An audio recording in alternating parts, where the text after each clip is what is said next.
Where's the remote? Found it. Turn off the lights. All right. Did you grab the drinks? Yeah, I got them. Okay, I'm making the popcorn. It's starting. Come on. All right. Okay, I'm here. Hit the button. Hi, I'm Jill. And I'm Gianna. And welcome to the We Watch It All podcast, where we watch it all and give you our opinions. AKA the opinions no one asked for. And this is our last episode. Bum, bum, bum, bum. Well, like this. There's your clickbait. Clickbait. I think we just came up with a title. We're ending our podcasting career after 1 month. That's it. We did a month. Just kidding. And we're done. We have one and done. We have some changes.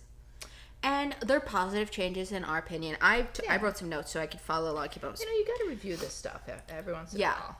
We're constantly, listen, with this podcast, we always want to evolve and change and make it the best it can be. And we think our new setting or formula is going to be the best it can be for right now, for where we are. So the main point, we're not grouping our shows together anymore. We're not grouping them together in this sense. We're doing She-Hulk, Beverly Hills, Only Murders, things like that. Our new plan is to group it more by a genre or like a theme. So like comedy, drama, reality, superheroes. Look, we all know people are lazy. I'm lazy. And yeah. Let's be honest. I told her I listen to a lot of podcasts. She really didn't before this. I'm a more visual podcast. Yeah. I like audio. I like talk radio. So there I'm dating myself. So podcast is talk radio now for me. So for me, I know that if I'm gonna listen to something and it's gonna have multiple things in it, and I have to go, even if the person puts the timestamps and I have to go find the timestamps, I'm probably not gonna do it because A1, I listen to my podcast in the car, so can't be doing that unless I have it set up beforehand, which is sometimes what I do, but it's hard. So I said to her, if we could separate them, even in, like she said, genres, where like you have the say reality stuff together, or say comedy stuff together, and like say sci-fi of like superheroes, Star Wars, because chances are, if you're a Star Wars fan, you probably like superheroes, and vice versa. And if you're a Real Housewife fan, you probably like all the other, reality stuff. Yeah, stuff like that. So I just figured it's easier because this way, since we're talking about generation gaps and like our different age groups, like it would be better because the younger people will go to that one and vice versa. And then this way, it's streamlining. That's really what it is. So and that's what you do. After a month, you review and you streamline. And we'll continue to do that probably every month, streamline. Yeah. So hopefully for this month, our plan is to do She-Hulk, and her episode will be out every Friday, and then once Aaron Dorr starts airing, he will join, and they'll be both up together in one on Friday. Housewives will be a Saturday. So sorry, just getting some notes. Oh my god! Yeah. By the way, she's made an extensive calendar. Well, not just a calendar. I did pen and paper this whole week because the laptop's still down and out. I took the battery out. Would you call that not pedestrian? She's very old school, my folks. It's my 66 year on the TV Time app. Well, here's the funniest thing. Yeah, and she's acting like a 66-year-old person that would actually write things out instead of using modern technology, which is ironic. I am using modern technology and she's using pen and paper. So there you go. It was nice to write until it is nice to write. That's how I was really writing that letter, and it was a great pen, but that I had one of those have a big good pen, big like it's like a marker pen that doesn't bleed through. Yeah. It was nice to write, but oh my god, I have carpal tunnel because I've been doing editing for 10 years now, so it's a killer. So when I was writing, it was flaring up. I'm throwing that arm up in the air like I'm at a concert, like pick me. And I'm going to tell you something, just so that many other people that have done this without technology in their past. When you were younger and you didn't have a laptop in school to take your notes on, you took notes by hand. Would your hand cramp? Yeah, no, you didn't have a laptop either. I didn't have but my last year we did, but I still wrote them by hand. I didn't like it. Your hand cramped, yes. But did you get the kind of pain that you got from carpal tunnel? No way, Jose. Because I didn't have those pains until computers came out and I started using them. So it's definitely something. It's the position of your hand. It definitely is. Like it's not meant to be. Yeah. Okay, so back to our schedule. Sorry. And then so like the podcast you're listening to now, where we do our Wheel of Watching, our news, and our solo watches. Those are going to stay up every Monday. So if you are an avid listener, guess what? And you like the solo watches, you like the Wheel of Watching, and that. Perfect, because guess what? You can still tune in every Monday. It's just if you want Housewives, Saturday, She-Hulk, and all those. are going to be on Friday. That's for now. The schedule will change as like shows change, shows come out. obviously. Yeah, unfortunately, that's the problem, is that we're not going to lock into like someone that is like, oh, Monday, Wednesday, Friday, because the way shows come out, we have to kind of roll with that. So we'll be forever changing in that respect, but there'll always be something out every week. And even the solo watches, like we've decided to streamline that a little bit more, where like we might not go into Details. extreme detail. We're going to give you more like a synopsis of the show, Like a review, like a written more review. of like like a review, like what we thought was good about the show, what you should look for in the show, this, that, and the other little things like that, because we'll be here forever. Yeah. And then it's just one of us talking for real time, and like nobody else can really jump in because they don't know, but they're listening to you and they don't know. You know what I'm trying to say? Also, on the last of the month, we are going to, if you didn't notice, on August, we didn't do our MasterChef one because we were sitting down writing our notes for it. And we were bored with ourselves. So if we're bored with ourselves, there's no way anybody else is going to, because we think we're hilarious most of the time. So if we're bored, you're bored. We're changing it up. We're going to do a theme for every month, whatever that may be. This month, we're going to be doing the best rated Friends episodes. Yeah, top 10, I think it was, rated Friends. So that will be at the end of the month. But if you want like a better idea, like for example, like Christmas, we're going to do best holiday movies, things like that. You know what I mean? You'll catch on as we go. We might pick an actor, like, you know, she was talking about like Sandra Bullock. I like Jennifer Lopez. And the funny thing is, Steve Martin just now. Yeah, Steve Martin. All those guys. Like, you know, maybe like a whole little thing of theirs, and you know what we'd recommend for people to binge So if you have watch. anything that you want us to binge watch too, always send it to our Instagram. Or, you know, leave it in a good 5-star review. You can go ahead.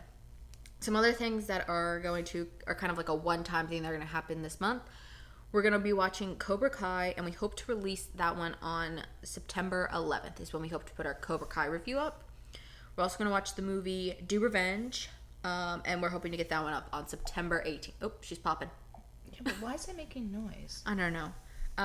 So those are what we hope to put up, which I did note. I wrote in my little notes here, like the biggest pro is that you guys are not going to have to scroll through the episodes, and we can also give more time to the episodes now as well. Yeah. Like, for example, like She-Hulk, we noticed we do like an average of like 20 minutes for that. If we wanted to do more without feeling like, oh my god, look how long the podcast is, because now we can give almost every show their true, full attention that they deserve. I think that's all we have to share with you guys for now. I think so. But we would recommend, at least at the end or the beginning of the month, if you're not into like the solo watching, check us out there, because, you know, if something's missing, this is where we're going to talk about news. Like what things are going on with the podcast, and announcing probably like our monthly bench and things like that. That's what I would recommend personally. Yeah. All right. Now on to, I guess, pop culture news, I guess you could say. Are you ready to start? Yeah. I do apologize if you hear flipping paper, because I got like 4 tabs, and I got like our news, solo watches, current watches, idea tab. It's a bunch of stuff. All right. Yeah, I'm never doing what I'm supposed What to. are you doing?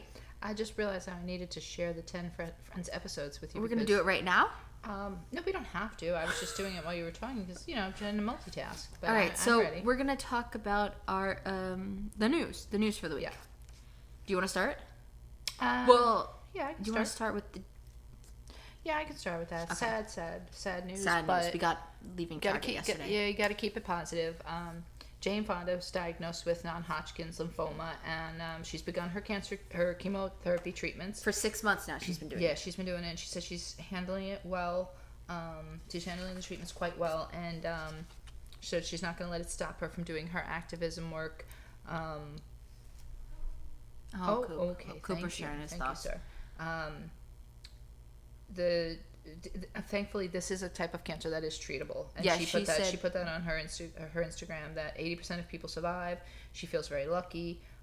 It's the type of cancer that is it attacks your immune system. So, it's in your immune system. So, it's a cancer of the immune system. I'm sorry, I'm trying to get it right. So, it is very treatable. We actually have a family member that went through it last year and is actually doing quite well. So, it is something. Ooh. The one that did Uncle, that was at the party that we met outside. Yeah.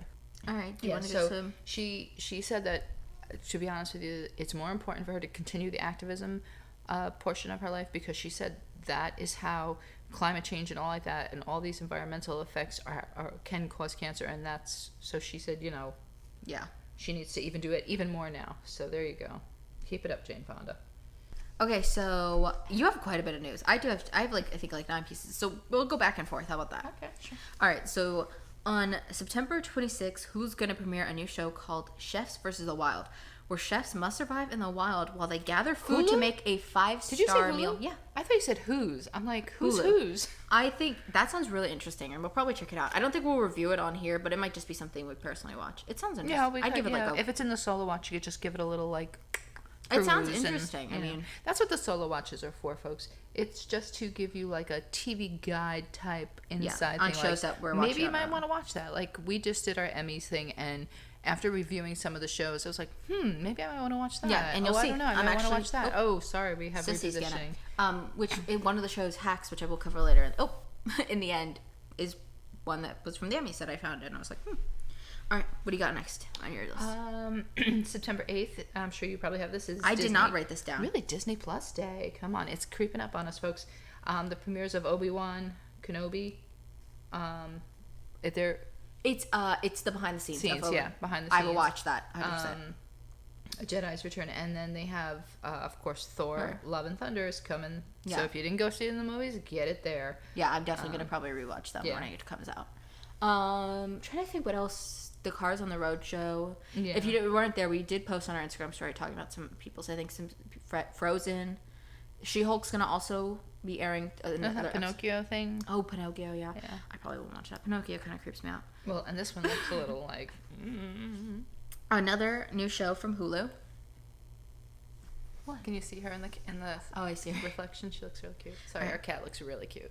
Okay, so Hulu's releasing another show on September 19th. It's called Best in Dough, and it's going to be hosted by Adam. Best in Dough. Best in Dough. It's hosted by Adam Wells. Adam Pizza Wells. We makers. all know him, don't we? Now, come on. If you're listening to the podcast, you know who Adam Wells was. He was in our news last week. Yep, just married Sarah Hyland. The pizza makers are going to battle it out for a cash prize. I mean, it sounds interesting. Yeah. Another one I'd probably just check it out to see. Don't think we talk about it here, but we're big on those baking competition we do shows. love good cooking. Like those. All right, what do you got next? I'll put two together because it's just waste time. If you don't know, DC's Stargirl season 3 started on August 31st, so it's not too late. I thought it was September. No, August 31st, so it's not too late to jump on that bandwagon. We still have to watch season 2, which we're going to try to watch. And this has nothing to do with us, but I mean, if I really have to tie it in, I can pull her Sandra Oh from Killing Eve. However, geez Louise, Grey's Anatomy. You used to watch the show. Why can't you tie it in like that? Why do you got to bring Killing Eve to it? Well, I'm just saying, yeah, I did used to watch Grey's Anatomy. I still kind of like dabble. However, Grey's Anatomy got renewed for a 19th Give it up. season. How many medical issues are there? What the dickens are they doing over there? Listen, I watched it. I watched it religiously. I loved it. McDreamy, make this one, make that one. It was great. However, I cannot fathom what they are still doing 19 seasons later because it's like mind blown. I don't know. I may have to tune in just to see what the hell they're doing. I will never watch a show ever. I'm not a big medical doctor. I think because the bloody grosses me No, out, it's none of this one's. And that's what I like about this one a little bit. It's more about the stories than the bloody gore. Like, what's the other one I used to watch? Chicago. Somebody that we know just joined the cast. Chicago MD, maybe? I think the girl that you liked from Rain, the princess girl, Adeline Kane, the actress, I think she's joining. She could. I mean, that's the only way I can think they shake things up is by bringing new people on. But how? Just make a different show. I'm gonna have to investigate. I'll keep you posted. Freeform is going to be hosting 31 Nights of Halloween. There's not that many different movies. It's like Hocus Pocus, Hotel Transylvania, Beetlejuice. I think it wasn't that many. Well, I think they get you a lot by saying 31 nights. Yeah, because it's not 31 nights of different movies. No, they're repeats, and I think you could find. Come on, you could find them. But I know they're doing that because of Hocus Pocus 2. Yeah, re-release. But that's on Disney Plus. Is it really? I think it's on Disney Plus. Yeah. Huh. It's a Disney movie, right? I've never watched the first Hocus Pocus. Good question. We'll have to I think they're also having some scary movies. Like I think they're doing Get Out and Us and things like that. Oh gosh, no. Too scary for us. There was another scary movie. We're not there for that. Halloween. Yeah. Also, 2 little pieces of housewife news. Erica Jane has won one of her fraud lawsuits against her, a $5 million one. It was, I believe, the counsel, his co-counsels or something, was the one that brought this one. So the judge felt that there was no fraud there, and that was dropped. So she at least has one in the pocket for her. I mean, I don't know. All I can say is maybe for her I don't know the full story. No one's ever going to know the full story because, Tom's been kind of deemed incompetent because of what's going on with him. But I don't know that she really knew the full story either. I don't really think she did. I think she just knew she married a really rich lawyer at the time because he was part of that whole... And who's going to question somebody bringing that much money in? You're never going to want to... even if you're speculating in your head that it was like, oh, this could be dirty money. I'm not going to question it. I want money, right? Isn't that the premise? No, but he dabbled... That's horrible, but... but he dabbled in huge lawsuits. So, of course, you get a percentage of the lawsuit, the money that they're awarded. You do get money from it. You do get enough to get paid. So... He was like $1 million lawyer. Like, you're not going to be thinking like, oh, maybe half of this is like shady. No, he's not like Joe Blow on the corner that just, wow, where'd you get all that money from when you're only doing like, So, and then on a podcast with Jeff Lewis on Sirius Radio, Denise Richards actually talked about possibly returning to the Real Housewives of Beverly Hills. She said she is open to it. She would not be against it. Interesting. I don't think anybody's approached her. I don't think anything like that has happened, but she put herself out there. Now, whether or not she'll do it if Lisa Rinna's on the show is a whole nother ball of wax. So there's that. That would be interesting. Yeah. Okay. So this is for my Disney Channel fans. The Disney Channel show Life with Derek. I saw that. Is going to get a sequel I saw that and I thought movie I was going to tell you about called Life with Luca. It takes 15... It's a movie? It's not a TV show? No, it's a movie. Oh, okay. It's going to be 15 years later, and Derek is now a single dad to a 14-year-old girl. Oh, and we may have to watch that. Is a lawyer with 3 kids. And almost all the cast is back, too. Wow. That was a good show. I remember... This is horrible. I remember with one of my friends, she had... It was not very readily available yet, the Macs, computers. She had one, and she would not officially watch that show when it was years after it finished airing, because there was no Disney Plus to watch it on. So she'd, bring it up on these streaming on these weird services, and we'd watch them. I did not condone that, but she did do that, and I remember being like, okay. And we'd huddle around this computer, and we'd watch Life with Derek. It was good. That one was so funny. No, it was funny. That's you know what else was a good Disney show? Zeke and Luther. Oh, God. It's good stuff. I wonder where those guys are. The redhead just got released from jail. Okay, well, Luther, yeah. He was the one I liked the most. The redhead, he was also in Lemonade Mouth. Yes. I know, yeah, he just got released from jail. Do we know what from? I don't remember. Oh, let's hope it was minor. I don't remember. All right, take it. Do you have anything else? I do have more stuff. I only have 2 more. What do you have? I have the Days of Our Lives stuff, which I figured you could cover. That's fine. And then I have 3 more things.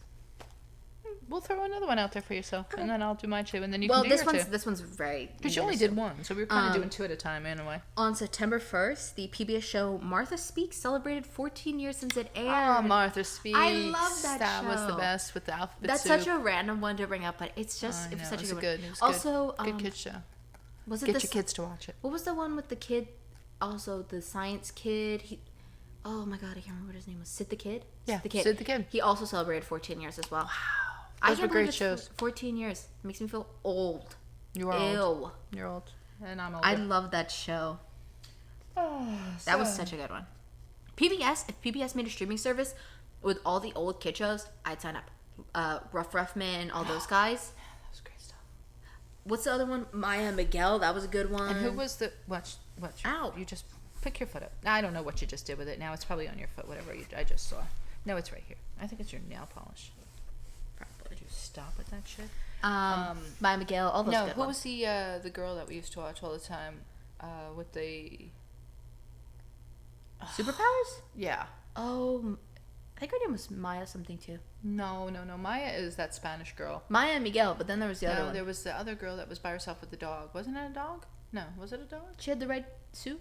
Yeah. And the cape? Yep. I could see her. With the brown hair. Yeah. Oh. I don't remember what her name. Alphabet something? No. Alphabet soup. No, that's Martha ate the alphabet soup. Sorry. Okay, anyway. Clifford. She's just hoping that if she just, subliminally says Clifford, I'll start singing a song. No, I won't. Anyway. Dragon Tales. No, it's not happening. All right, go. Near your next piece. I only have 2 more. So, I only have 2 more too. So, this is for my soap fans. On September 12th, Days of Our Lives, which is sad, will be coming to an end on NBC. It's going to officially move exclusively to Peacock on its new streaming platform. Now, look, I haven't watched on Channel 4 in NBC in years. I mean, I've always... Before Peacock, you watched on Hulu. Yeah, that's what I'm saying. I watched on Hulu because I just never... I mean, obviously, I don't have time at 12 o'clock in the afternoon. And trust me, I've tried because I used to try to orchestrate my lunch. But it didn't work. When we had Hulu Live, it didn't work out that way because somebody would interrupt me and I'd be pissed because then I was behind and then you can't go back. And it's not one of the ones that lets you roll back. So I would get pissed off. So I'd be like, oh, stop it. I got to stop it. So I've been watching it on some streaming platform. So you're watching Hulu now. You're watching on Peacock. Yeah, so now I watch it on Peacock, and I get it the very next day. So it's fine. I mean, I basically stay in the loop. But well, now I'm assuming you'll get it that day. You'll be on time with everybody. I don't know how it's gonna work. I would assume you would have to be when it goes up. That's what everybody else is watching that day. I don't know. That's interesting. We'll see. Okay, thank you. I just found a huge whisker from my cat, which would have stabbed us to death. And tied so with that? Me personally, I'm glad that it signed on to the service instead of canceling it because a lot of soap operas have gotten canceled because they're not getting the views on the networks. Yeah. So well, you have to think about it too. I mean, I know like those noon shows are typically gauged for older folks, obviously. Or stay-at-home moms, or a lot of people don't have cable. It's streaming service, and if they see, right, for example, that they see you still watching it, and you're not watching it at the time that they deemed noon, now there's like, okay, well, somebody's still watching it. Yeah. And it's doing better here. And I think they're realizing that I mean, in an article that I was reading with Deidre Hall, who is Marlena, who's been on the show for... Is she the one that had the devil in her? Yes. She had the devil in her. Don't take that and say I'm not watching, because that's the reason you should watch. Just because it's so ludicrous that it's great. But I've been watching this soap opera since I was 14 years old. I would watch with, friends. My girlfriends would go home. It was actually on at 2 o'clock, so that was part of the problem. It moved different times. It was on at 1 o'clock, 2 o'clock. The afternoons were filled with soap operas, no lie. Like 12 to 12:30 was Young and the Restless, which is probably now will be the only soap opera left on daytime TV is Young and the Restless. Oh, and Bold and the Beautiful, maybe it comes on after that.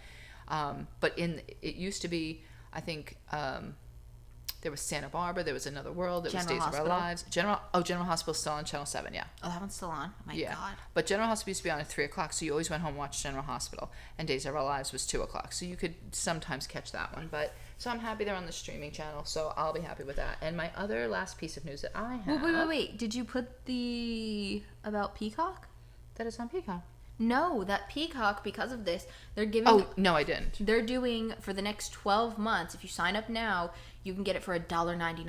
Yeah. What a deal. We always are constantly boasting about Peacock. Yeah, and so we're not even being paid by this. Literally go do that, because it's such a good deal. Because if you like NBC shows, Bravo shows, honestly, anything...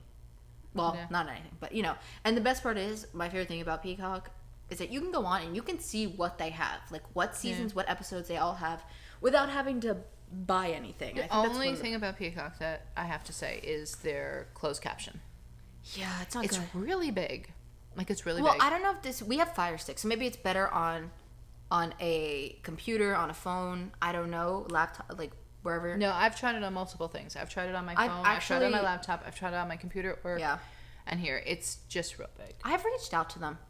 Yeah, well, if that's the worst thing, that's fine. I just take it off and I have to pay attention. Yeah. I can't, That is the only negative. And this, I think the $1.99 is the ad plan, but the ads are so short on this that... Yeah. There were some shows, like, I know when I watched Love Island, like, it would just...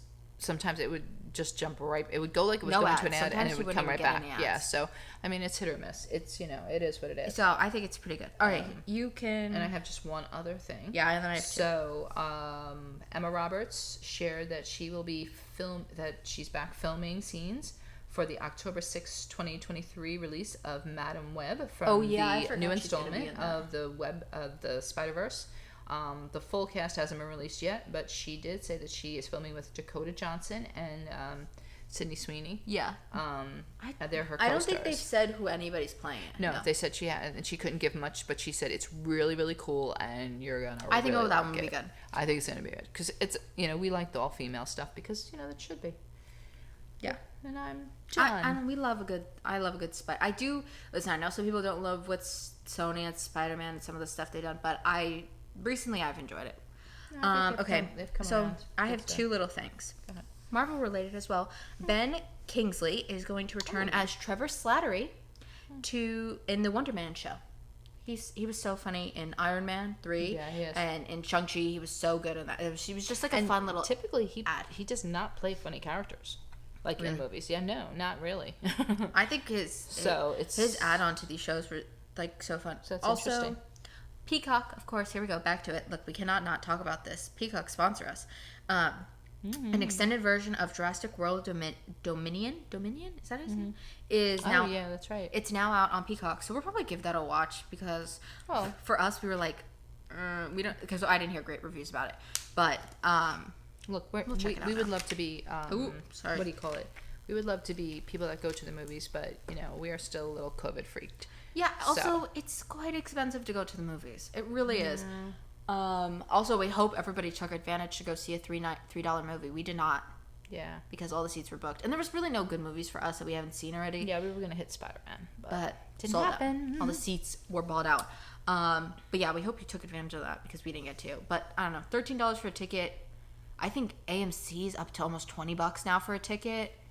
And then the sad part is that with or without the fees to I don't know if AMC does a online? fee, but for us, because typically we'll just say you, me, and my cousin go. We all go see Marvel movies together. That's our thing. It's like $12.50 for a ticket, and then you get charged like $5 of an online fee because we want to buy them ahead. It's one charge though. It's not on Yeah, each I think ticket. it's $5. Well, there is. It's like individual. It's like $2 something or something, but it's like $5 in total. Yeah, no, and then you got to pay state's tax and everything. It's a lot to go see a movie. And it sucks because you want to support it, and it's much cooler on the screen.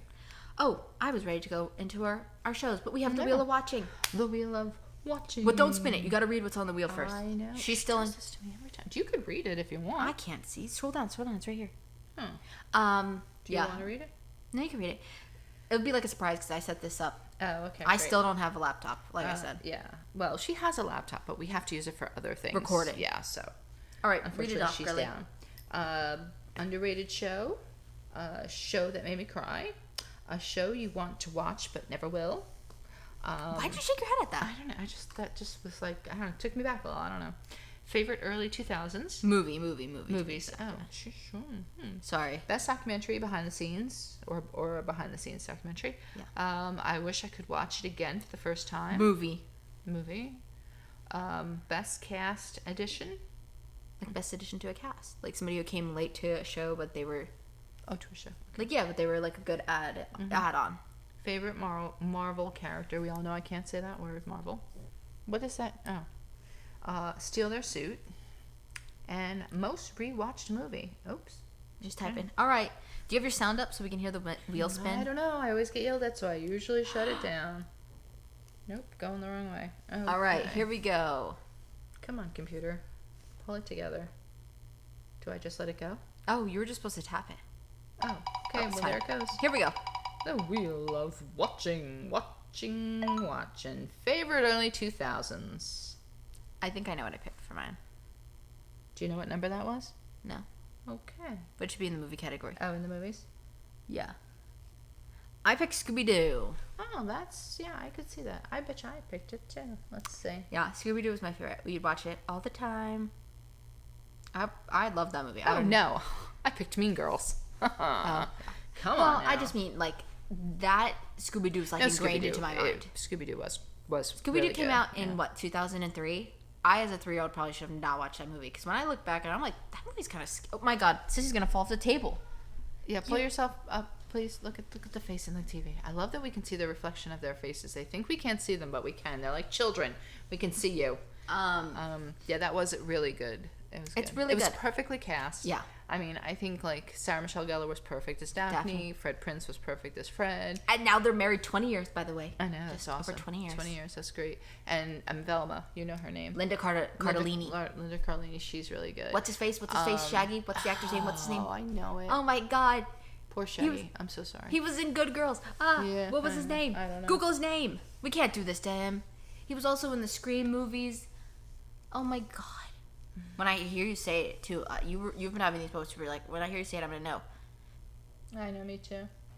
Oh, That's not normal. No, they instead Hey Siri, who played Shaggy in the 2003 movie? I don't know why you just didn't. Matthew Lillard. Yeah, I don't know why you left it to me. I really don't. I'm not really sure. I'm sorry. Yeah, but no, it was really good cast. Even the second one was not as good as the first one, but it was still pretty good. Yeah, but it was still good. Also, Isla Fisher was in that movie too. Yeah. The fact that they got Scooby on the plane and nobody noticed as the grandma, that was so good. It was just... That's what that is about, though. I know, but it's just so good. It's a freaking talking dog. Of course nobody noticed, but they should have known. Anyway. And who doesn't want to go to Scary Island? I know. And who doesn't want to be in Mean Girls? I mean, really, it's the best. Mean Girls is so good. I can watch Mean Girls over and over again. It was just there's just something you find every other time. I could name 100. You don't even go to this school. I mean, there's so many things with Mean Girls. Yeah, It's just great. Anyway. What was the other thing? You just reminded me too of the other Lindsay Lohan movie too that I would have picked. Oh, Confessions of a Teenage Drama Queen. Yeah. Lindsay Lohan's early 2000 movies. I could pick all of them. She's got 2 movies coming out in Netflix. Really? One is a Christmas one, and the other one is, I just read it, Irish Wedding or something. I forget what it is. Well, we're going to do a Christmas theme for December, so maybe we'll have to take a little watch. How she does, because, she hasn't been anything in a long time. No, she's been living in Mykonos, living her best life in Greece. All right. Oh, wait, I have my book the wrong way. I think she owns, like, a resort or something. Didn't you watch a show with that? Yeah, okay. Yeah, it was pretty good. All right, are we ready to do our TV shows? Yep, sure. All right, so we're going to start with Housewives. Oh, no more Only Murders, sadly. Yeah. You should have been here last week for that. Come on. It was sad. So we have Beverly Hills, and we have She-Hulk. But like we said, don't forget, these are going to get split up next week. Yeah. And that's when the drama's going to lace itself out. I know. What a perfect time for it to really, like, split up next week, because I think we're going to have to really give Housewives a lot of time next week. A lot of attention. All right. So... Well, now, before we start, should we do what we did like last week, like saying who do we think the biggest pot stirrer was? Oh, yeah. I'm going to say the same pick as last week. It's Kyle. Dorit and Verna called her out in their sit-downs. Kyle literally... No, not Kyle. Dorit was literally doing they all do the little pot stirring thing with their arms where they stir the pot. Yeah. And Dorit literally was like, I don't know why Kyle's pot stirring, but she is. Even Rinna called her out. The fact that if Rinna's calling you out for pot stirring, you must be doing it a lot. And she did. She was like, I don't understand. I would like to say somebody else, but no. No, you can't. You really can't. She Not this week. Yeah, she really was. We also did last week, who did you forget was even on the show? Dorit. I hate to say that. Yeah, she didn't really have much going on. I don't know what happened to her, but she was like because there was a point where when you get to the Aspen house, I'm like, is Dorit there?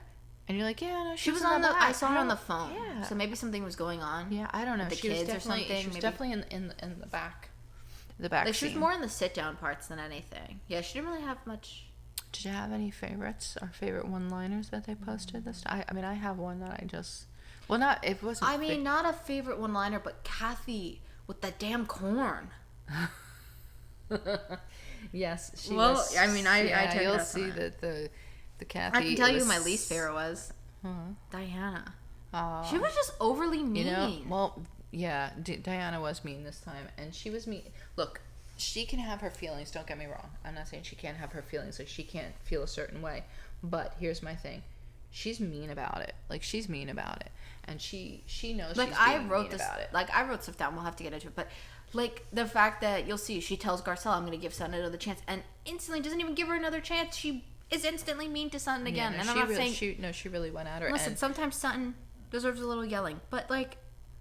I mean, I had stuff. No, I feel like I feel like she's really hating on her for no real reason at this stage of the game. And the funny thing is, the gentleman that I listened to on that podcast, they were saying that their news was that she filed a cease and desist to a podcast show and a couple of Instagrammers. It was us. We were the podcast show. No, I'm kidding.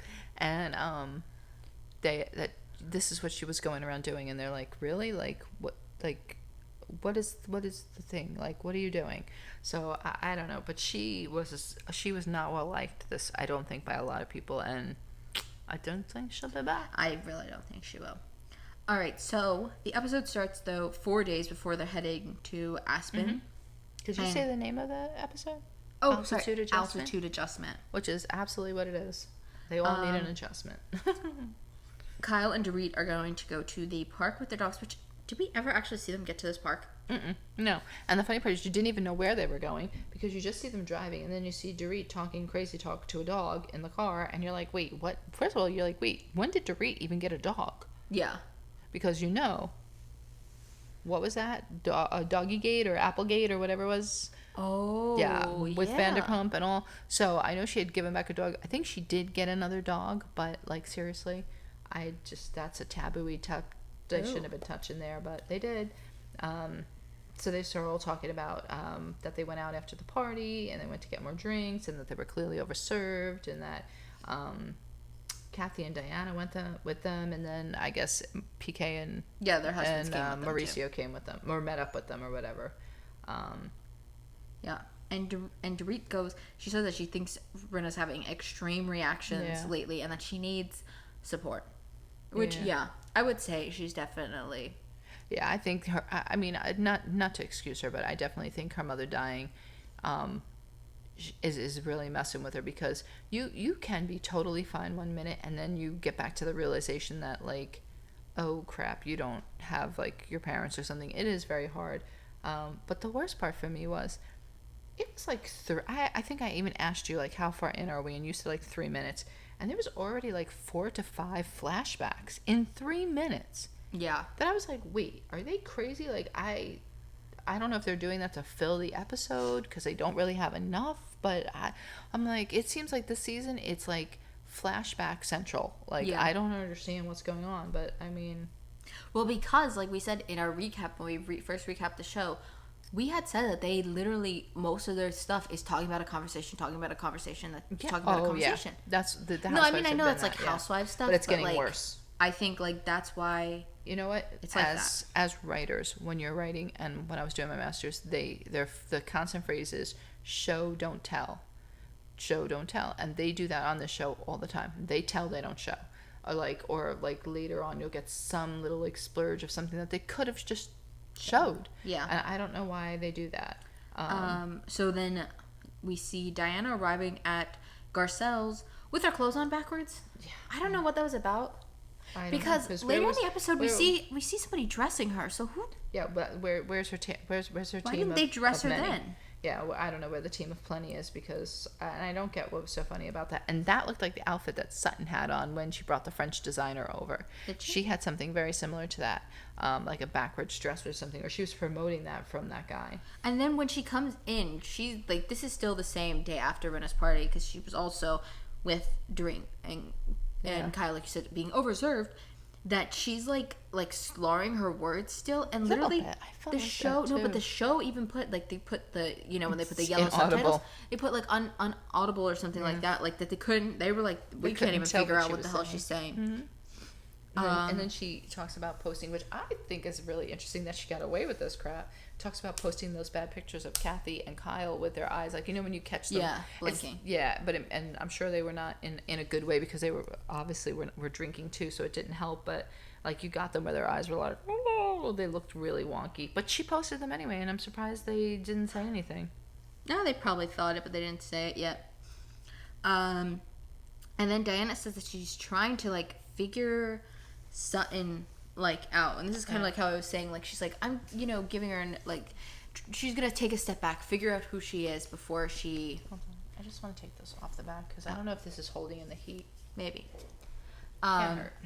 So she wants to try to figure out who Sutton is in a sense, but like that's what I'm saying. You'll see in the end of the episode, she doesn't. She really doesn't. And Garcelle makes that comment too, that she's like, I thought she was here to give her like a chance or like a something, and instead no, she just is like bashing her. Okay, and then this also really caught me off guard too about Diana. We know she has the people go and set up the rooms and clean for her, but she says that she has people come and cleanse the energy in the room. Yeah, now she came with this. But here's my thing. Energy. Not just that. First off, she calls them Ghostbusters. Yeah. But my thing is, okay, so you're going to a hotel, right? Mm-hmm. And you're cleansing your room. What about the energies of the other people in the building and their rooms and like I don't understand about the hotel. I understand like she showed a house that she did that to. That I can understand, but like you said, like I think Kyle would have been like, yeah, it's fine. Go ahead and cleanse the energy of like the whole house. Like that's what I'm saying. Like even if you were like, I don't know, you cleanse the energy. I don't know, how would you cleanse the the people working at the hotel. That to me just didn't make any sense. I think I just think she's I wants don't to know. be by herself and spoiled with her little tag team of people. I think that's weird. Yeah. Yeah, and she also makes a comment about, like, did you say about, like, Sutton, that she said if Sutton was there, they wouldn't be laughing and having this much fun about, like, Oh the yeah, I didn't Ghostbusters write that, but yeah, they did say she was that. saying that, like, this would not be happening. Then, like, what wouldn't be happening? You wouldn't be laughing and talking and, like... You just sit there silent. Yeah, I guess she would, because that's what she kind of does. She doesn't... Or she attacks her. Yeah, well, she doesn't talk to Garcelle, and she doesn't laugh with Garcelle or anything. She just, like, does nothing. It's, like, very weird. I don't know. And then we end up with Lois. We're at Lisa Rinna's house. She's unpacking Lois's belongings. Yeah. And cute little stuff, little memorabilia stuff that she's talking about. And she's with Harry. The very few scenes we get to ever see with Harry. And they're talking about how she basically had a complete breakdown the other day. I think she was talking about the dinner. Dorit's party, yeah. That she had that breakdown. And then she finds the book about her mom's traumatic event of, like, where she was kidnapped and almost murdered by a serial killer, which is, like, so crazy. When I heard that first time when they talked about that, I'm like, who has that happen? And, like, you walk away from it, and then, I mean, that was crazy. I don't know. That was a crazy one. And then after that, we see Kyle and Mo playing golf.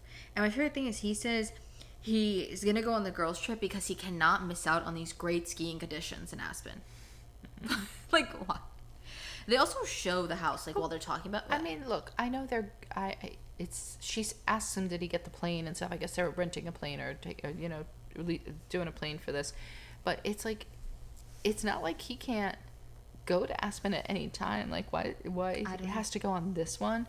I mean, don't get me wrong, with these women, I think having a male around is not the worst thing, but I just think it's funny that he thinks he needs to, like, go on this trip. And then they start talking about, like, I guess, well, no, they were talking about, like, who's going and where people are sleeping and stuff like that. Yeah, and they show their house, which to me, I said it too. I'm like, it looks like each, like, corner of the house, like the front of it, is in 4 different, like, styles. Mm-hmm. And I guess big house was behind it that I was talking about. I guess I don't know. I guess it's a playhouse. I don't know what the hell it is. Oh no, not behind that. the golf setting. I'm talking about the Aspen house. It looks like on the outside. Oh, the Aspen it has, like, house. 4 Yeah, it is. different... I think it's like not a split level, like No, but I'm like saying there's connecting, if you like, looked at another it from house. front on, the left corner is something, the right corner is something. Yeah, because the people did the outside the way they wanted on their half of the house. Like, it's one piece of a house. Yeah, but it's like top and bottom.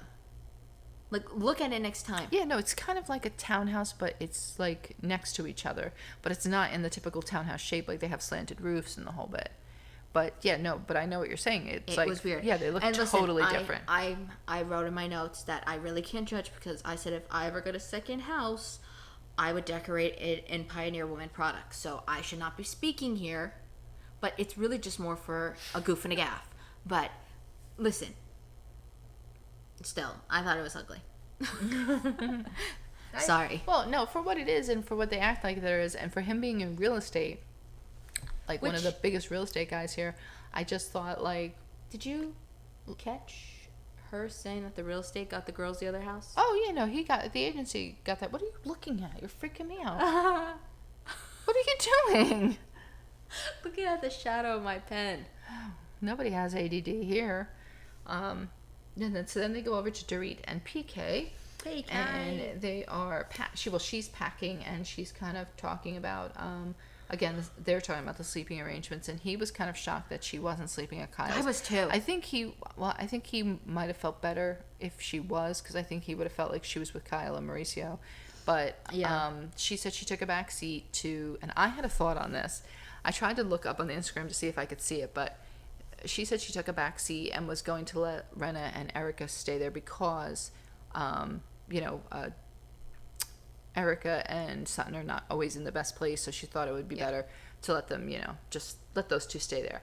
But I'm wondering if Dorit has seen that house. And how small it was. And how small it was. And seen that if she didn't get the one main bedroom, she was in a bunk bed.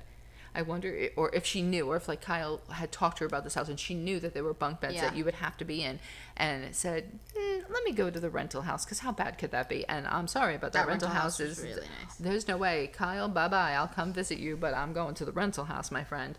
I mean, so I was wondering if she had either been there and seen it, or like Kyle had talked to her about it and she knew what she was getting herself into, and that's why she was like, oh, gently back But maybe out. she also knew like the house she'd be staying in wouldn't have as much drama, because like she's gonna be with Garcelle, Cherie, and Sutton and Crystal, and I think so. That's like No, it. I So know, that's not but gonna I think- like nobody's gonna really want to call. Like I don't think that group amongst themselves would fight. No, like, if but you I just think mixed it Renner is or weird Erica- that it's just weird that her and Kyle are so close and that she's not staying with them. And I think that's what his concern was, that like he felt like, oh, she's not, because he said to her, you can't call me like you did in Mexico and say, hey, I need you to come get me. Yeah. Because he's going to be in London, which makes me ask, where's her kids? Yeah, I was gonna say, who's watching the kids? Because it's definitely not going with him to London. No. So who's watching those kids? Because if you're that frightened, because she of course brought up again about being, still being frightened and stuff like that, and she has her good days and her bad days, and something will set her off in here and there, like, then you're just okay to go to Aspen and him go to London, and where are those kids? Yeah. I mean, I don't know if I think she has parents. I don't know if they live in the area. I can't remember. I didn't think they did, but maybe that's where they are. Who knows? Maybe they're coming in for that. Oh wait, while they were talking about that, what you were just saying, I wrote. Hold on. Oh God, I have to read my own handwriting here, folks. I said, Dorit pours her heart out, and PK goes, "You're usual. You're unusual, but you'll get there." You didn't catch that? Oh, when she was pouring talking her heart about, out. He's like, "You're unusual, but you'll get there." Well, because I think he was saying that the method that she's taking to get over the whole break-in with that the DBT or whatever that she's doing, that like simulating thing, it is an unusual tactic, but it seems like it works for her. So I think he was saying that, like, I don't know, it just caught me off guard, like in the context that being like, I just got reprimanded again for touching something. Because you're touching the cord that connects to the mic. With still talking about Dorit, Kyle says that she doesn't think that she's gonna be okay in that separate house without her. Yeah, no, I know. I think she might be, because I think there's so many people in the house. It's not like just like they have a chef. They actually have like a house person. Yeah. That's in charge of running the house. I assume And staying there there. are more girls in that house than the other. Yeah, I ones, think she seemed like she just jumped right in on the bed. So I think she will be fine. I don't think And then she'll. weirdly, my favorite part, because I love when they just tell the husbands random stuff. Kyle tells Mo that Garcelle and Sutton had unfollowed Erica on Instagram, but I just love when they tell the husbands that, like, what is he gonna do with that information? Well, he said to her, he goes, we don't do that kind of stuff. And she's like, no, but for us, if you do that it means something. That there's a reason that that they do that. They're trying to send a message or something. So she was telling him that, there's women No, I know. I doing just it for a love when reason. No, I know, because the men are like, they're over that. Because whenever the men fight too, it's never anything. Like they usually. Unless you're on New Jersey. Yeah, they usually. But they break still it clean up pretty quickly. Yeah. So then we see Sutton and Garcelle all packing to go on the trip, and Garcelle calls Cherie, and this is the part that we talked about in the trailer. Yeah, it was in the trailer. You saw her saying that she wouldn't spit on on somebody, and now we know who it was. It was Erica, and she tells her that she wants nothing to do with Erica. Yeah, after she called her a liar. I don't remember if in our mid-season reaction exclusively on YouTube, if we said Erica. Did we say Erica? I think we did. I think we said we thought it was either Erica or Well, we thought maybe I think in the trailer they were trying to set up to look about like Kathy, but yeah, but I obviously think it's we Erica. might have guessed Erica, but I'm not surprised it's her, because especially after her, She's with the only one she's liar and fighting all with, that. yeah. And then you see Crystal and Garcelle. See, this is why I want to say Kyle is the biggest pot stirrer, but Garcelle's right up in there with her, because if she's not stirring the pot though, she's keeping tensions high, like by having this conflict with Erica where she could squash it, but she keeps it kind of going. And even here, like, she's talking to Crystal on the phone, and Crystal starts bringing up about the diamond earrings that was also in the trailer that we were like, said was earrings? it earrings or earrings? It's earrings. It's clearly earrings, because and I remember that in the news. It was about the 100,000 earrings, diamond earrings that were bought through Tom's company. And she's refusing to hand them over. Yeah, or she just doesn't want to give them over something, and I think that's gonna parlay into a big fight as well. Well, yeah, we saw that thing, the clip also in the mid-season trailer with Crystal and Rena telling her to butt out or something like that, I think. I'm pretty sure. Yeah, I think there was something like that. Yeah, they were. Yeah, because even in the coming attractions, she starts like screaming. They're already starting. Yeah, she's starting to scream or something. And Garcelle says that she's gonna have to talk about the situation on the reel, but she's not like afraid of it because it won't air until after the Aspen Which trip. means she obviously talks some smack. Well, yeah, Yeah, that she obviously. Well, and I have a feeling the way they made that a point is because Crystal is going to snitch on Garcelle and bring it up and say, "Well, she talked about it on the reel," or something like that. Maybe, yeah, maybe. Just dropped my pen. All right, so they all are boarding the plane now, which I noted that plane is much smaller than Diana's. You know what? Like, I feel like everybody was on top of each other. And the seating, because I think they had that whole table back there for food. Yeah, I think it was smaller than it needed to be because of that. I think it was just set up differently, to be honest with you. Yeah, the chairs were much closer to have, like, that food in the back. Diana's could have been wider, but that was very narrow, yeah. Yeah, I don't know. So everybody's pretty much on this plane, except for Kathy. She's going to be meeting them from New York. Yes. And then my favorite whole part of this plane thing. They arrive, and Kyle's like, "Oh, let's all get a photo by the plane." So they set up for a photo. Everybody's in the photo. Mauricio, Kyle's bringing her dog, by the way, too. I forgot to mention. This is very important for this part. Storm. They take the photo. The dog is cut out of the photo. Well, it's not. You left a little part out though. She makes a point of being like, "Storm, turn around, Storm, turn around." Oh yeah, she sets him up like for the picture. Yeah, she's like setting him up in the picture, and then look, they may not have cut him out of the picture, but the camera people did. Like when either they cropped it. It looked like how it was probably taken. I don't know. I just thought that was really funny. My funniest part on that plane was when she said that the niece called her and told her that she dropped off Kathy at the airport, and it was like dropping off an infant on the curb. Yeah, I mean, an kind infant of on is. the curb. Like that's So they go to Kyle's house, which I know down. One of the rooms, like you were saying, has bunk beds in it. Like, why can they hypothetically 4 bunk beds? I mean, well, they had 2 bunk beds and then bunk beds. So 4 beds. Yeah, but I guess what they're saying is like, do they have enough bathrooms and stuff like that to accommodate them? Enough space in that 4 bedroom. It may only be like a bathroom attached to the master, a bathroom attached to the other one, and maybe like one. Maybe that's what they're thinking, that it's just not enough for that. But to have all of them. But yeah, no, I thought that was funny. I'm like, 4 bedrooms. And did you hear them when they were dropping off Diana? They're like, "Oh, Diana, do you have a car? Do you need a car? Do you need something to get back there?" Or something. She's like, "No, I have a car." Like as if she has like a driver on standby. I'm sure she doesn't. Well, yeah, she probably does because she has her people waiting for her at the hotel, so she probably does have somebody on standby to pick her up. Yeah. And then so we get Kyle ripping down the Christmas lights. Which she must have heard I was watching because Christmas lights pass. I'll give you January 1st, but they got to be down. Yeah, but look, she's in another state, so I'll let her have that. But I guess somebody was supposed to take them down for her or something. But the funniest thing is, you got Erica with her, and she's like, "Do you really? You got to take them down right now, like right?" And as she's saying it, it's like, what's her name's? Kyle's like ripping them off the thing. Yeah, and but Erica's like, "Okay, let me." The best part though is while she's ripping them off, we're getting interludes of like Sissy ripping up paper. She just laid down like, "No, I'm not." I can hear you, sis. No, but you get little like cut in of the other houses, like so fancy and beautiful. God. Yeah, they while she's ripping off the lights. Yeah, the house person, whoever the house, I don't know what they called it, like not the house host, but like it's like the person that's taking care of the house is like they're like showing them around. They're showing them like it was like a bowling thing and like all the like the perks of this house. It was like really nice. It that almost house looks like the house they went to last year. Yeah, it was really nice. It was really big. They have a chef. They have this, and then you just She's see ripping the lights ripping down. off the lights. Like, okay. So like everybody, I guess, starts to settle in, and I don't know if you have this down, but while they're settling in, Mo returns from the liquor store and the pet store, and my favorite though is Erica goes, "Where's the dog?" And you just see them cut to a clip of the dog Dog. wandering around with its leash downstairs. hanging behind it. He said the dog is downstairs, but you see the dog like wandering with its leash behind him. The funniest part is though, like, why would you want to stay at Kyle's house when there is a chef at the other house and you got Mauricio trudging in like liquor into that small little kitchen, because that kitchen was small. Yeah, I mean, comparison. for all of them, yes, it's small.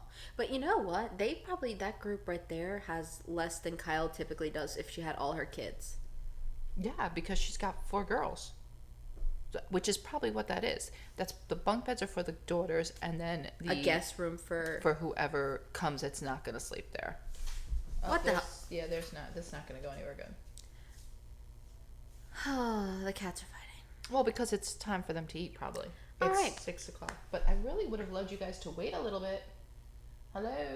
Can you wait? And we'll be back after we decide if the cats are going to be fed again or not. The cats have been fed. Yep. And Kathy arrives. I thought you said Kathy.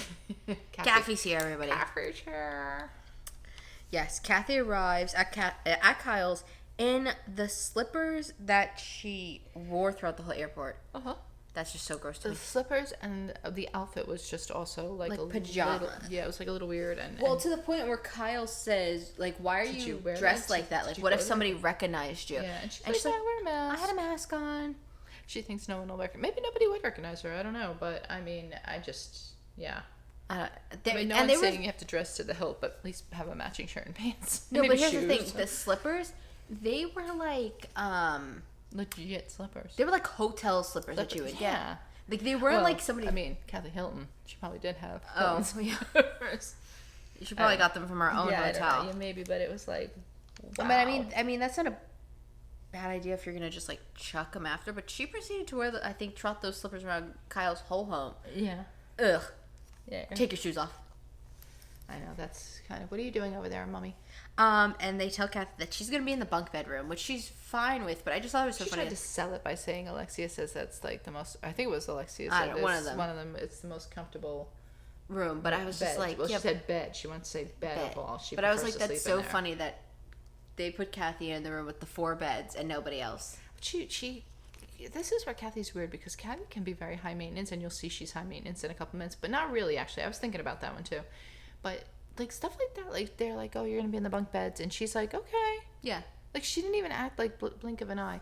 Okay, so while I think they're really waiting for the rest of the other girls, Rena's there, Kathy, Kyle, they're all like, oh, is it, like, anybody gonna go skiing? And Kathy talks about the way she skis. She says she skis with her arms out, like, and you may think, well, with a ski, yeah, maybe you want to stick your arms straight out from the side, more of like a T pose. She keeps them out, so that. But didn't she start it with something like she doesn't like to ski because of her knee? Yeah. But then she said she gets nervous because she can't hear because people whiz by her or something, and it like distracts her, like the sound of them going. Like, she gets nervous, like she's gonna fall. So she puts her arms out in like a starfish manner, like kind of where she's like, some people stay away. So that people are scared of her. She like, used the word scared of her. Yeah, so they think she's like the crazy one, I think. Yeah, well, they've gotten that one clipped down to a definite yes. And then they all apparently Kyle confirmed that too. What? That she does do that. No, yeah, she did, I think, in the sit down. Yeah. So everybody starts arriving at Kyle's house. You know, all the girls come out of the van, and then Diana is in the hotel, and the stylist is getting her ready, and Diana comes. She finally arrives, and she says that she has had already in her first nosebleed. I don't remember that. Yeah, she came. It was very quick. She came in and said she had it, and that's because of the altitude. So I'm not surprised that she would be the dramatic one that would say that. But what was Kathy wearing? Kathy changed into clothes. She changed into clothes. She had some kind of like, I don't want to call it tie-dyed because it really wasn't tie-dye. It was more like a marble pastel color shirt, I think, and some weird skirt. I'm trying to remember.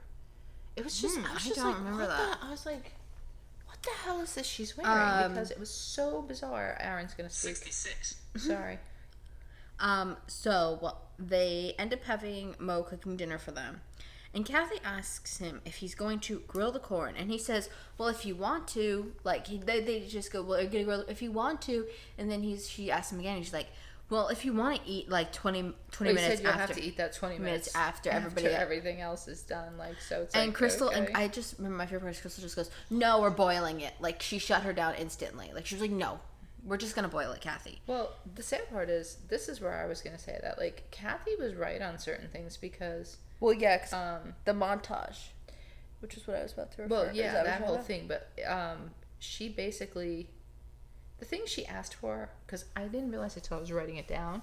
I was just like, "Where's the butter? Where's the napkins?" Yeah, these are normal things. Like, these are things that you need to eat with. Like, she asked for a fork. Well, yeah, she says, "Where's the utensils?" And Kyle goes, "Oh," like she genuinely forgot. Like, yeah. Yeah, like I'm thinking to myself, like, this is stuff you do need. So it's like, okay, well, yes, the butter not too. asking for the crazy. butter is like the third thing she asked for, and Kyle's also like, "Oh," like realizing she forgot it. And then there's the napkins, but in between all that, she asked Kyle. She goes, "Kyle, what steak should I choose?" And Kyle's like, yeah, that was funny. "Why are you asking me? Like, I don't care what steak you choose." Yeah, that was kind of very comical when she was asking her about. And then as they come to a close of her asking all these questions, I don't know who she leans over to, but she goes, "The corn isn't cooked." yeah, I think it was I don't know who it was. Garcelle. I think it was. Poor Garcelle. The thing she must hear because she probably knew that the corn was not going to be cooked, and she knew what the hell she was talking about. she's like, "You should have grilled the corn." It probably, sadly, he thinks it would have went longer, but I don't know that it would have. I don't know. So once they've finished eating, Rena says she finds is it a Ouija board in her room, and Sheree says she won't be playing. And my favorite part, I think Garcelle, who was it? Somebody else says they're not gonna play. I wrote it down. Diana. It was Diana, Garcelle, Cherie, Kathy, and Diana all said they weren't. Kathy, my favorite part is she's sitting there after Cherie says she won't play. Kathy's there with her giant iPad on and goes, "I heard it's dark." Kathy is an adult iPad baby. That's what Kathy Hilton is. She is. She is an adult iPad baby, really. So something I noted too about this Ouija board, which I thought was Wait, she has had that iPad multiple times though when she's been at things, hasn't she? I don't know. She had her glasses on before. but it's not just like a little iPad. No, not this season. Like last season when she went away with them, I think she had that. I don't know, but what the hell was she She's in the looking up on the bedroom with it. iPad? I don't know. Same thing anybody does. I guess they're. You forget they are normal people. No, I know, but they're all hanging out. That's what I meant. So one of the things I want you to see her outfit. All right, so she has like a marbly shirt on, and then I just saw it was like a leopard skirt or something. Like look at like what the hell is that? Like she just grabbed the first thing she found out of her luggage, I think. But nothing matches. Like she's like What about Kyle and Mo that have look, here it is. Yeah. What about Kyle and Mo that have the cowboy hats on? Yeah, but at least that's in the she's in Aspen, so that makes a lot of sense. No, I know. I'm just saying. But this outfit that this crackhead has on, it's like. Look, it's like a leopard skirt with some kind of tie and ruffles going down the side. Yeah, and like a gray shirt and nothing That goes. was strictly the first thing she found in her then luggage. you got Lisa Renna here, my friends, who has this beautiful pink satin pajamas with a headscarf on. I mean, like, what? And then there's her orange glasses. I don't know. I was like, what the hell is going on there? But all right. Well, also with the Ouija board, something I thought was funny. They break out this Ouija board, which, is like with spirits and things like that. And I'm like... As if Diana didn't just have her hotel ghost busted. Now she's going to bring things with the spirits back to her room. When you think about it. Maybe she knew this board was going to be broken out, but... I don't know. I just thought I was like, that's kind of funny. I just think it's weird that she came from her room with... I mean, it could be because, like, the girls maybe... Like, I don't know, but I thought it was weird, too. I thought it was weird. But, of course, Erica and Lisa decided to break into that and just start right away, and there goes your pot stir. Kyle, she says... She asks if they can work out their problems... or the group can work with them. Will they be able to? Rena drags it right to now. Yeah, that was funny. I mean, what would you expect? Anything less? And then, of course, she goes right into why did Garcelle unfollow Erica on Instagram?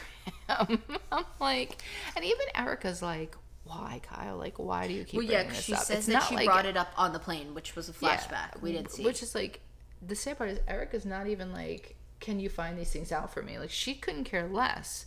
No. Like, she's like, I don't really care, and yet, but look, Kyle knows that this is what you need to do. And Garcelle says that she didn't follow her because she called her a liar. Yep.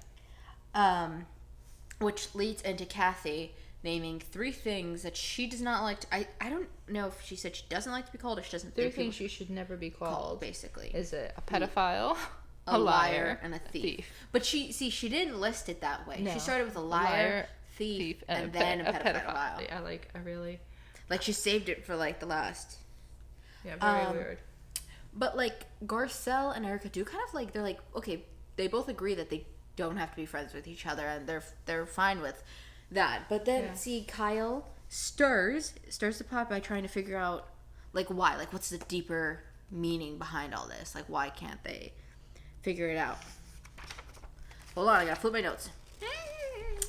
And Kyle says she's trying to figure out the deeper meaning because on the plane, when she asked Sutton said, oh, it's just like a little joke. Yeah, I think Sutton does that because she gets nervous and she just wants it to be squashed. Like, that's why she. Well, I think that's why she was saying she unfollowed I think her. in Sutton's mind, like, if I'm picturing how this went down with Garcelle and Sutton, I'm sure Garcelle was like, yeah, no, I'm unfollowing her because I just don't want to see her. She's calling me a liar, this and that. And Sutton was like, you know what, I'm gonna unfollow her too, like as like a tag along funny joke. Yeah, that it was probably just one of those like things where they stupidly did that, and because they said it was just something we did between. Yeah, like as a joke, like Yeah, it was just something we did, but Sutton though she digs down deeper and she says that her reason is because Erica called her a "see you next Tuesday." Yeah. Which is weird because she did do that, but like they don't defend Sutton. Not that they don't defend Sutton. I'm not saying they should defend Sutton. But they don't reprimand the other people. Yeah, they don't reprimand Erica. I mean, like, that is like unnecessary because even this goes totally sideways now after this because now it gets worse. She says that, and then of course Kyle got pissed off and like got up and ran away before that, right? Yeah, but Sutton does specify that she's like how you were saying she's upset that no one did anything, and Renna says, "Why should we have? Yeah, why should why should we have a dress? Well, yeah, you should have because your friends like. There's no reason to call her that name. I mean, no matter what she does, you don't have to call people names. You could just say they're not nice or whatever, and like then like you got what's her name in the corner, which I didn't even know she was sitting there, to be honest with you. Diana, I didn't see her sitting down there or whatever, really. She pipes up and goes, "'Cause you are." Yeah, or something like that. And then the worst part is, like, Erica gets up and, like, cackles like a crazy lady. And, like, and she just keeps repeating it, like, oh my God, "'cause you are." And runs off. Like, I mean, that's, like, where it's like, yeah, how do you, like, even if Sutton's a jerk or whatever, how do you, like, expect somebody to recover from that? They're just not going to. You're really, like, that's what these girls have been doing this season. I noticed they're pile-ons. Like, they just keep, like, they find one person and they pile on and beat them down. Where you used to have, like, I don't want to say teams, but you used to have groups that would like kind of it's back more each like other. Duos now. Yeah, this is just like you maybe have one person saving you, and they really and like for like Garcelle, like she really can't do that much because it's like she's and you don't want to do that much because if it's one against a bunch now, you're going to be on the outskirts. Like so someone like her who's not afraid of them is trying, but it's like she just can't win against them either. Just like Sutton can't win against them. And then Diana says that she did all this because she doesn't like Sutton. That she attacked her at her weakest point, which I don't understand any of this because here's my thing. If you came to that party and you were bleeding, I don't understand why you came to that party. What, just to not disappoint her? Like, that doesn't make any sense because she made it sound like she hit her. She came after her when she was bleeding and on the floor. When was this? Because I don't know. She wasn't. She was at a party being sarcastic and nasty right back to Sutton. Yeah. So and what are you talking about? And they all, see, I think now they're getting nervous because they called them out for not defending it because they were all kind of being like, okay, you have to act like Sutton's in the room because she is. But I mean, I will say Garcelle started that and they all chimed in on Garcelle defending Sutton. Oh yeah, she's like, don't talk about it like she's not here. She's in the room. Like, you have to talk to her like she's in the room. Well, like, and Diana, and here's Diana doing the repeating thing. Diana's like, why? And they're like, well, she has feelings. Diana goes, well, does she have feelings? Does she have feelings? Yeah, I can't stand her. Well, I mean, yeah, she's sitting here.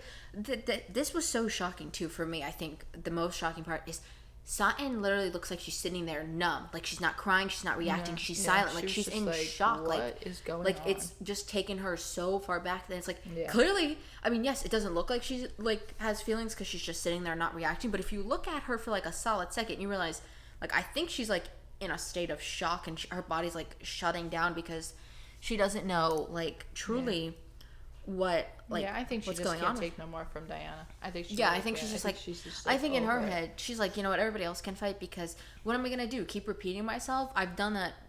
When you think about how long was the party now, like 3 months ago they said or something, like the first party, it was before, it was before Christmas. It's been a while.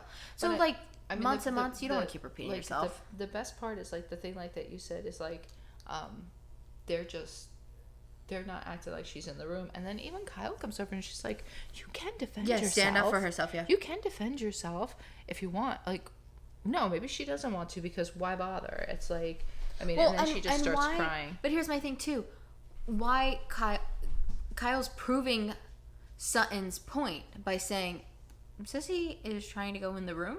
She was looking at the door before. I don't know what she's doing. Maybe the air is making that wind sound. Sometimes they can hear it. Sissy, what are you doing? We can never just have a normal podcast, can we, guys? 1 second. We need a Sissy intermission break for like the 100th time, sis. She didn't think I could be in before the podcast started back up. Yeah, sorry. Sissy, she's very big in the security field. If you don't know, she likes to do perimeter tours of where we live. So it was, sorry. Oh, Erin. She had He's our digital coordinator. Aaron, it was like we were like, Aaron, and he just speaks up, and we're like, yeah. He's like 61. He's like, he's like, you have that much longer. So yeah, how you were saying, Diana though said that Sutton was attacking her after coming out of her deathbed. But here's my thing. Where was this lady? Because I didn't see all that. But here's my thing, right? So her reason for going to the party was because she didn't want to upset Garcelle. But she already knew that she had upset Garcelle because of the text that she had. And the sad part is she's at the party upsetting Garcelle when Garcelle came to sit next to her. That's my thing. She was like, what are you, her mouthpiece? Like, I mean, that doesn't sound like somebody that's being very nice. Or like worried about Garcelle's feelings. I don't know. Diana ends up leaving though, and then like Sutton did you see breaks how down. She left. Like Erica was like ushering her out. Like, yes, come on, you go ahead, go ahead home. Like, oh my gosh, I'm like. Well, once she does leave, Sutton then breaks down into tears, like almost like hyperventilating, like similar to like Rena's, where you could tell it's kind of real, and she's like being like, I'm not being dramatic. Yeah, because she knows what people are gonna say. She's being dramatic. Mm-hmm. As for next week's episode, it looks like it's going to be about the earrings. Dun, dun, dun. Yeah. But I'm sure, I have a feeling it's going to take more than this episode to get to the Kathy crazy. I didn't know how much they had going out. I think they're dragging it out. What I'm envisioning now, because I said this for last week, because I didn't know how many days they were going to be here, but I'm picturing the next day they're going to go skiing in the morning. Then we're going to have the dinner, and that's when they're going to start accusing Erica with the earrings. Mm-hmm. And at the end of the dinner, depends on how crazy that dinner is. If it's crazy, then that's where it's going to end. But if not, and it's the same night that Kathy also gets crazy, we're going to see, like, like a little, like, ooh, ooh, ooh, ooh. Well, now it makes sense, though, because now we know who stayed where.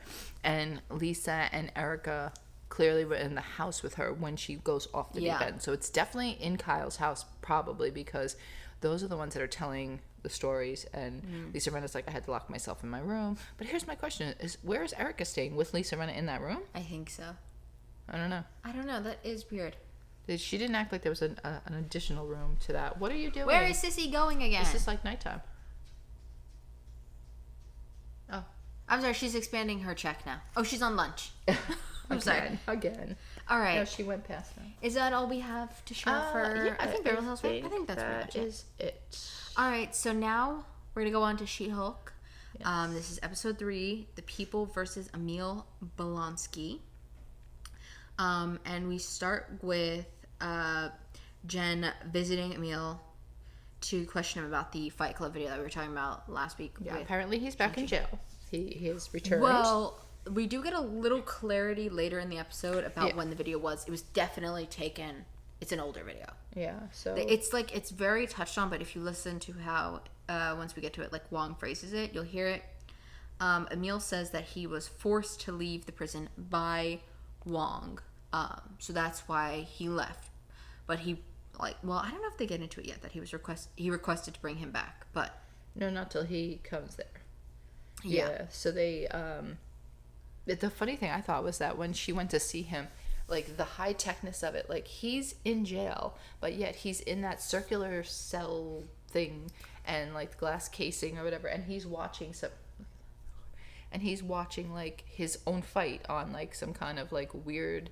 Oh well, I think she like brought it like up to show him. No, like, I think he was watching it when she got there. I think she walked in and he had it up. I'm pretty sure. I don't know. I'm pretty sure. And like, but that's what I was just saying. It's like so weird. Yeah, 'cause, when like, you think about it, like how did Wong get him out of that that tube and things? I mean, maybe he went into like he did the portal in the tube. I don't know, because the way they bring it down into that room, it almost looks like he's maybe not in that all the time. Like it almost looks like he might be in something else, and they put him in there and bring him down, because he says that he broke him out of jail. No, but he said that he did other stuff. But Blonsky was saying something about the libraries he and goes stuff. to other rooms. So I wonder maybe if that's the cell they bring him down to meet his lawyer in. They might do like when they need to talk to him, just in case drops from somewhere. Like, so it's a secure thing that he comes down in. That's what I was thinking. Yeah, but here's the thing: you see that room in the back of the portal in Shang-Chi when he's taking him back, and the tube's down. I don't know. It's kind of confusing, all that, but at least we know that it was prior to this. Yeah. So now, of course, he tells him, like you said, he tells her how he left and what happened. So now she's going to investigate. Yeah, she has who Wong is, where he is, and she has her Nikki look up who Wong is. And my favorite, she says that he's just Wong, nothing more, nothing less. Funny. And if you pause the phone of like Wong's like LinkedIn, he has like the weirdest work history ever. Mm-hmm. He was a Target sales employee associate at the Comertage, and then he was a librarian at Comertage, and now he's Sorcerer Supreme. Yeah. I just think it's so funny because like I like that they just throw those like goofy little things where they're just like, well, yeah, he worked at Target. So you're telling me there's Target and Comertage? That's what you're telling me? That's what's more like thing to me. I guess so. Like, interesting. So. I couldn't get a damn job at Target. Yeah, but his was like like years ago, I think. Oh yeah, it said like 11 or 9. Well, he worked like 11 years for the librarian. I don't know. Yeah, they tracked it back, like how they figured it out, like or something. One of those little. Oh yes, New Rockstars did. Yeah. They figured it out. But I like it again. She breaks the fourth wall to tell us like, don't think this is gonna be one of those shows where every week it's a cameo. And then she like kind of corrects herself because she's like, just because we had Bruce and just because we had Blonsky and Wong, and just because now we have Wong doesn't mean we're gonna have a cameo every week. And then she's like, well, wait. Like, and then my favorite, she turns back to the wheel and she's like, remember who showed this? Yeah. And love that because it's such a thing now for Marvel fans to be like, where's the cameo? Where's the cameo? Yeah. Where's the cameo? So I like, my favorite thing about She-Hulk so far is to like call out, these people that are just being unnecessarily toxic and upset that there's not a cameo every single week in the show. It is fun to have, but it's not a necessity. I think it does add to the show though a little bit. Like, it does add to it. Like for me, if they just had like Bruce, I would have been fine. Like I wouldn't have been like, they need Emil, they need Wong, they need so and so. I'm fine with just one. Like I think the issue is more people expect like they need more than just one, or like they can't just have the one person for one episode. No, that's crazy. No, that's now you're talking crazy talk. Like now you're just here just to be like crazy things. That's what the Avengers movies are going to be for. Like that's what when everybody crosses over. It's called the Avengers because it's a group of people. This is She-Hulk. We should really be talking about She-Hulk. Yeah, it's an ensemble. So then we see more news coverage about people being upset that she is a woman. More calling out, the fandom, like being like, why can't they just change superheroes into women and things like that, or like, all those things that you constantly see on the internet when they say that they've switched the character, even though She-Hulk's been around for so long, but if you've only watched the MCU, she's like a new character, I guess. So once she is back at the law firm, I guess, is that what you'd call it? A law firm? Yeah, it's a law firm. Okay. Holloway calls her in because Dennis, who worked at her old job, is there in need of help. Such a crazy twist that they brought into this. This was kind of crazy. He needs help because his ex-girlfriend is a shape-shifting light elf who is trying to defraud him. Which, it took me a minute and you had to explain it. There's the generational gap here. I was like, wait, who's a shape-shifting elf and is he work there now? I was like, I didn't know what he was doing there. Well, they do kind of like reel it off very fast. But the premise is because they didn't really say, when she walked in the room, they didn't really say that he was here to defend her. He just said something like, oh no, not her, or something like that. But I just thought because he didn't want her. Yeah, but I thought he was just saying that because he doesn't like her. And he's like, oh, not her. Like, don't bring her in here. Not like, don't defend me. Don't have her be the one to defend me. Is that not moving? No, it is. It's just frozen like this. It's still recording. As long as the number's up there, okay. Oh. So he says that he thought that the light elf he was dating was Megan the Stallion, Really? Which my favorite part though is like Jen's like, you thought you were dating Megan the Stallion, like Grammy Award winner. Took me a minute to ton of realize money. that she shapeshifted into Megan the Stallion. No, but I'm just like, I think that was so funny because it's so true. It's like this guy really thought he was dating someone. Because I forgot the car that she says that he bought her. It was not like a car that you would see somebody of like. Volkswagen? I don't know, it was something. I think it was a Volkswagen Passat. Oh, yeah, I think that is it. But I don't think it was it wasn't like anything, that you would see fancy. Megan the Stallion probably riding around no. in. So it's just like, you thought that's the car Megan the Stallion won. Which, what's funny to me is like this light elf, like, come on, Megan the Stallion, you should have shot for more. Like, did you not research yourself who Megan the Stallion was? Well, maybe she was getting from so many things from different people, but the light elf was from Asgard. Yes. So that was interesting. And then in the middle of the meeting, Wong just portals into the office. Which I wonder how Wong does this, because does he sense the person he wants to portal to? Does he sense the place? Because what are the chances that you're going to portal into Holloway's office instead of Jen's office? Yeah, maybe like in the spell he's like, find Jen. Oh no, we should know this. But in Spider-Man No Way Home, when you think about it, Ned goes, find Peter Parker. Yep, that's right, yeah. And it finds all the different Peter Parkers. Yeah, so he's probably saying, find me Jen Walters. Yeah. Just had to take a little thinking there. You gotta give us a minute here.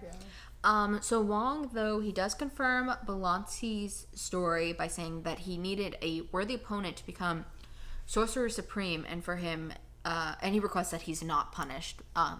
What is funny to me, though, is so they said that he took over, like, during the blip of the training to, like, that's what they say in Spider-Man, I believe, to be, like, the new Sorcerer Supreme. Wong does it during the blip. That makes him automatically, because Doctor Strange is gone.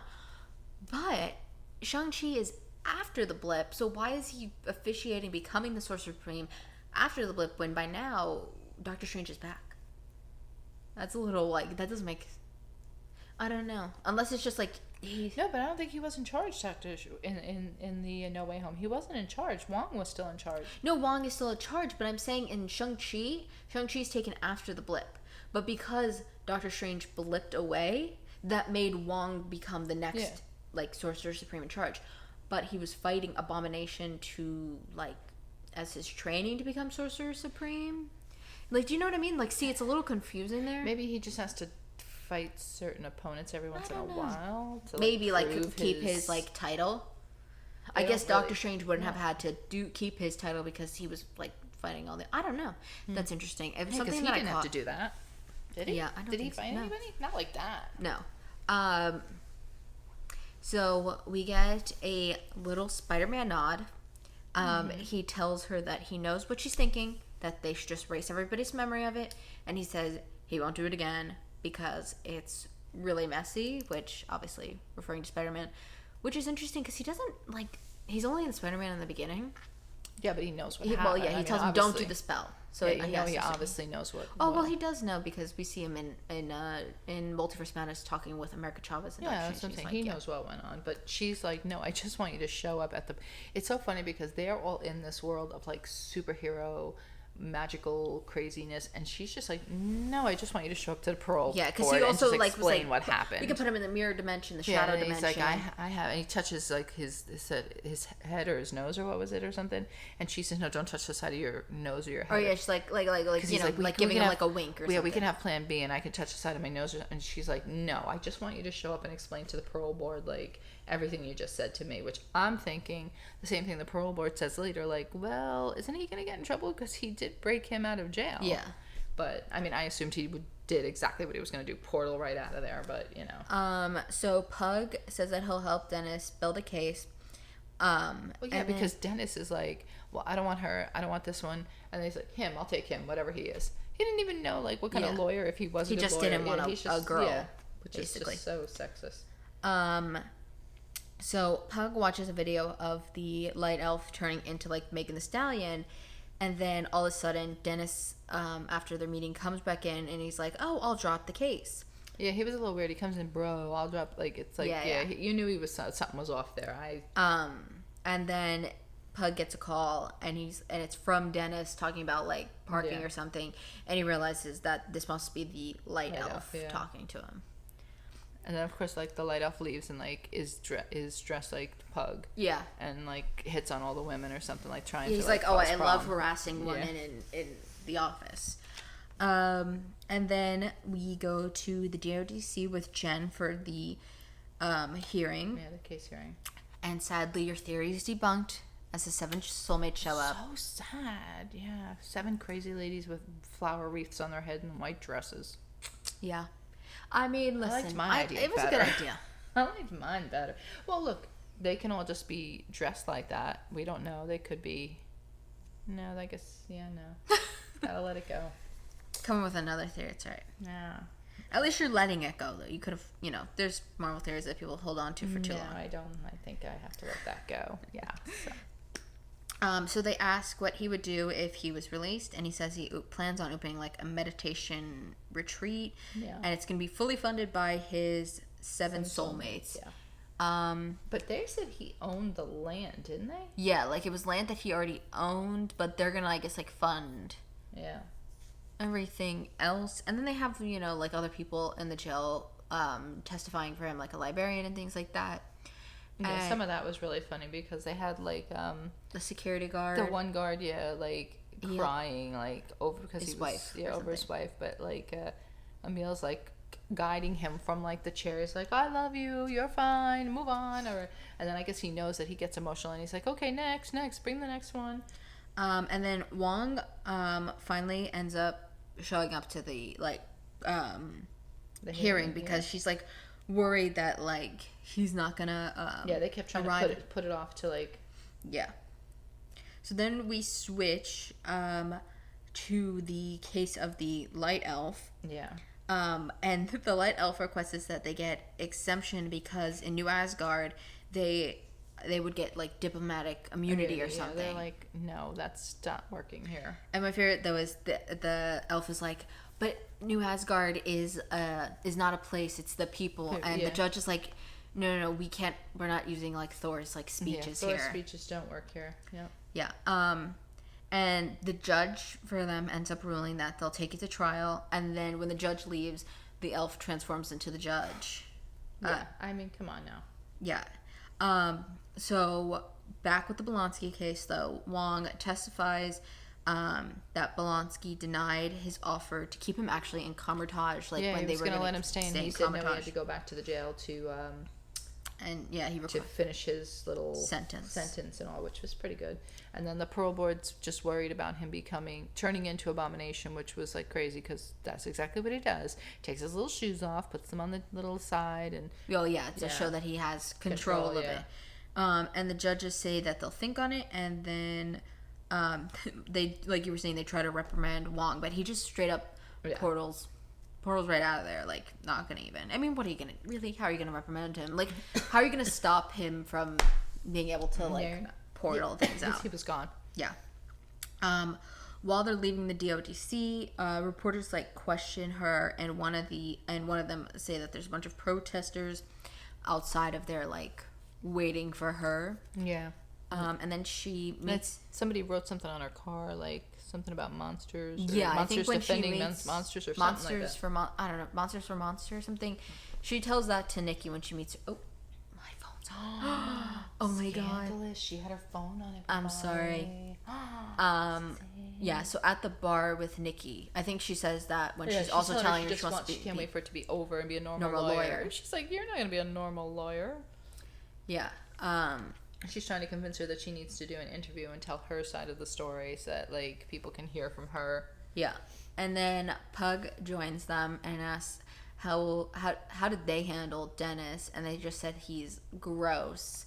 And my favorite part too is while they're doing this, when like Pug walks in and he's like sitting next to Nikki, she sticks her head and she's like connecting the A and B storyline together. And it was like, that's funny because it's true. Like you're always like waiting to see how really, like, we know this is gonna have to connect somehow. Yeah.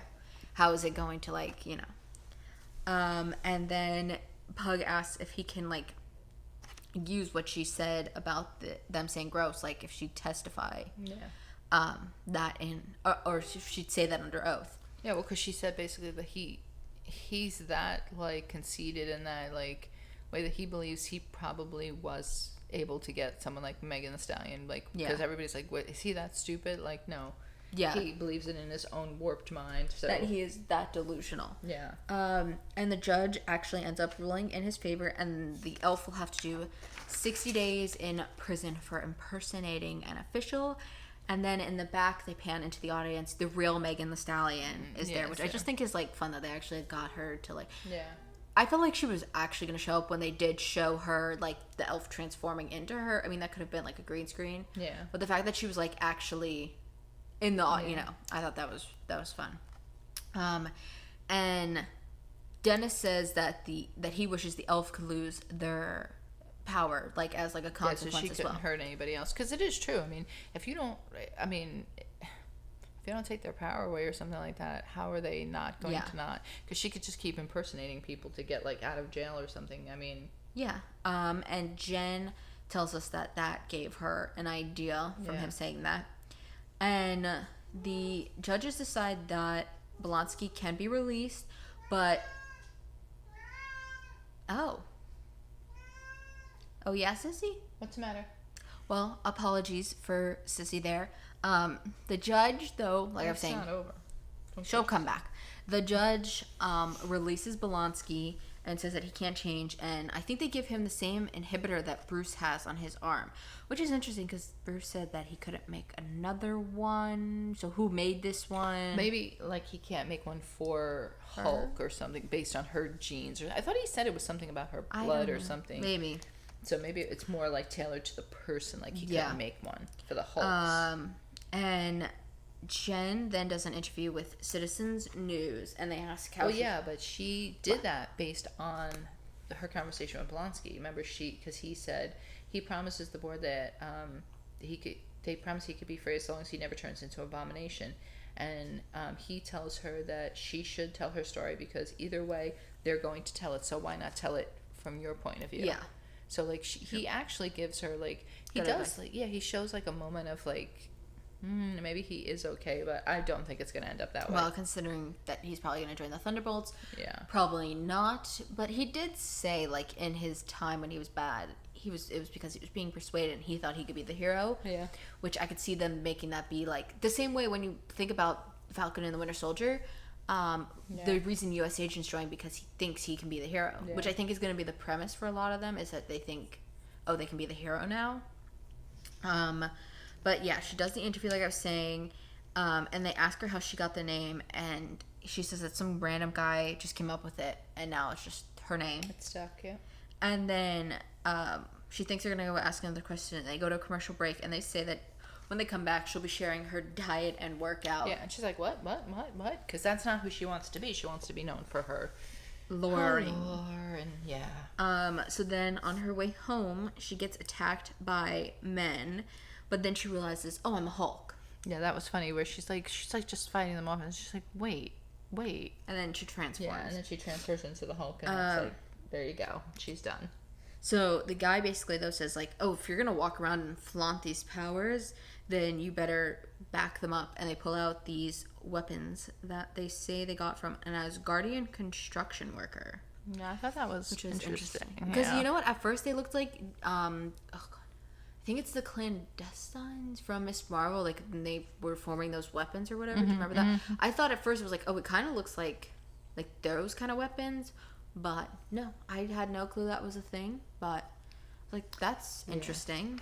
She basically beats them all to a pulp, and they run away. One tries to stab her with something to get like a sample or something, and realizes, which is good that she did, I guess, transform because you can't pierce that skin. He said, and they get into the back of the truck, and they're like, did you get it? And they're like, no. The guy's like, no. And they're like, oh, they're going to be pissed. So obviously they have somebody they're working for that's trying to get her blood. I don't know, to make more Hulks.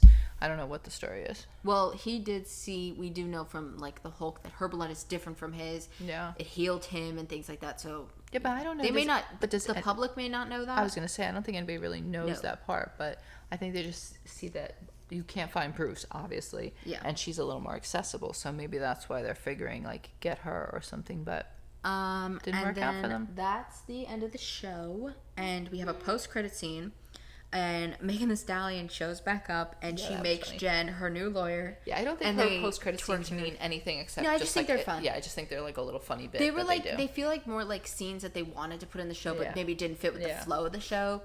So she becomes like I was saying, her official lawyer, and they twerk to one of Megan's songs, which has caused such an uproar online.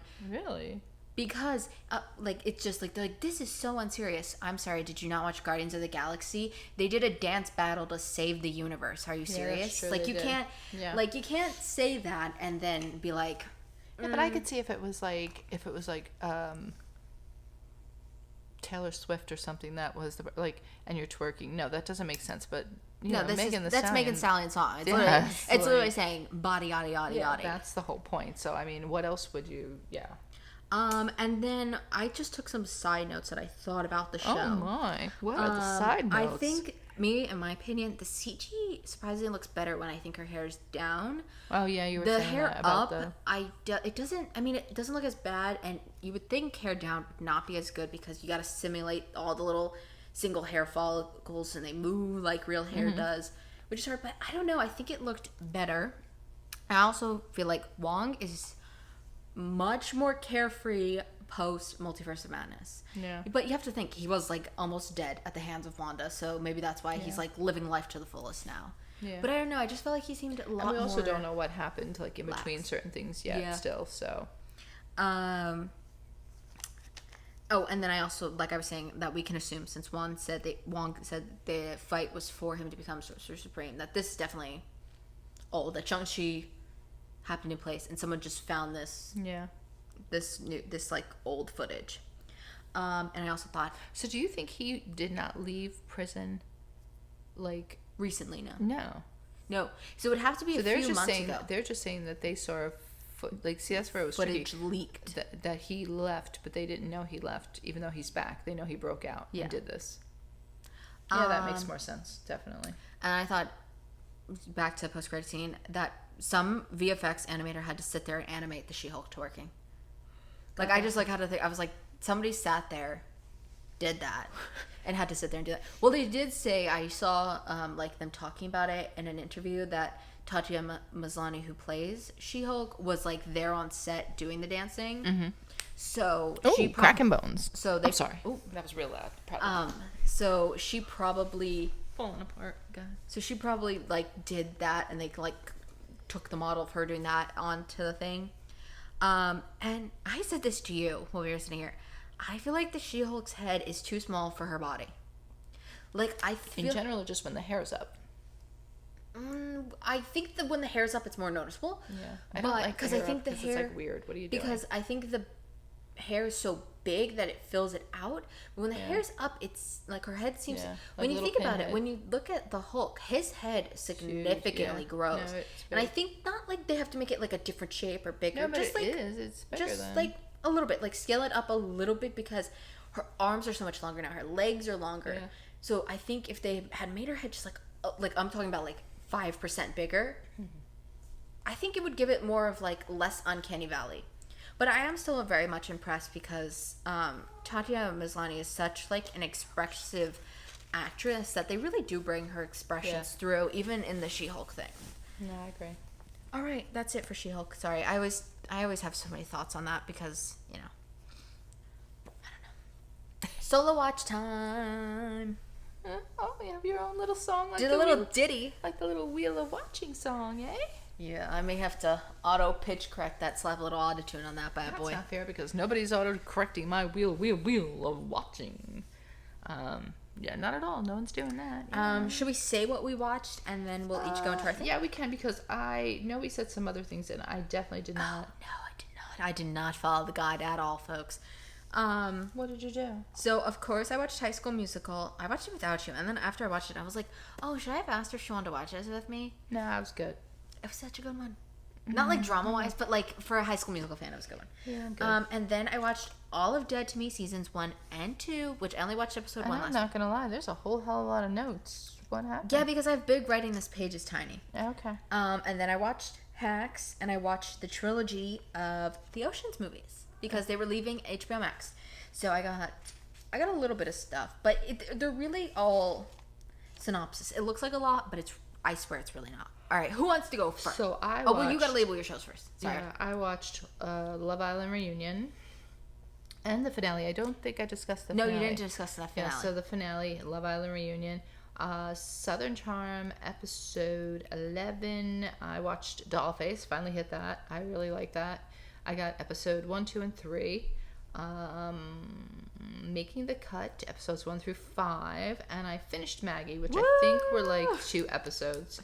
I did not even... Did I even do Good Trouble? No, I don't think I could have. I think I said I was gonna watch Breaking Bad, which I didn't. Once again, it's like Breaking Bad is like the episodes are like an hour long. Where I looked at Dead to Me, maybe they were like 40 minutes at the most, and Hacks is like a half hour. So I was like, I knew I could do that. And the Ocean's movie, I was not passing on because they were leaving they left on August 31st. So I watched them Monday morning. Got him in. Yeah, and then High School Musical. Oh, can't miss that. And I think I also said I was gonna start Kung Fu, which I didn't do. Yeah. But once I finish Hacks, I'm gonna go on to Kung Fu, and I know I want to do the Breaking Bad, but we have Netflix, and Netflix is like one that we keep. Yeah. HBO Max is running out, yeah. So you know I gotta. We're not sure what we're doing with HBO Max yet, so if there's something to watch it first.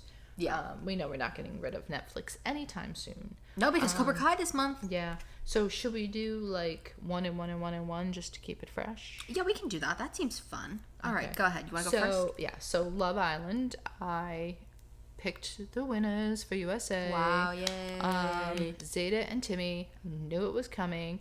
Here's the thing. Now, I've kind of broken the show down enough for you people that you should know what we're talking about at this point. Yeah. And I think a lot of people do watch it, but I can never get over the finale. So most of the time there's 4 couples at the end, but because Nyjah and Jeff dropped out, there was only 3. So now there was naturally only going to be a first, second, or third place. Like everybody knew they were going to place somewhere in the grand scheme of things. Okay. Oh wait, so typically they have somebody who doesn't even place. Yeah, they don't even place. Oh damn. So they knew they were going to place. So, but the thing is that like you're at the end, you're at the finale, you made it to the end, and when they call the third place people's names, which was Deb and Jess, they're like crazy people. And I'm thinking, you got third place, you won nothing. I'm like, what are you screaming all about? Like, you knew you were going to place in and the second place too, same thing, screaming like they won first place.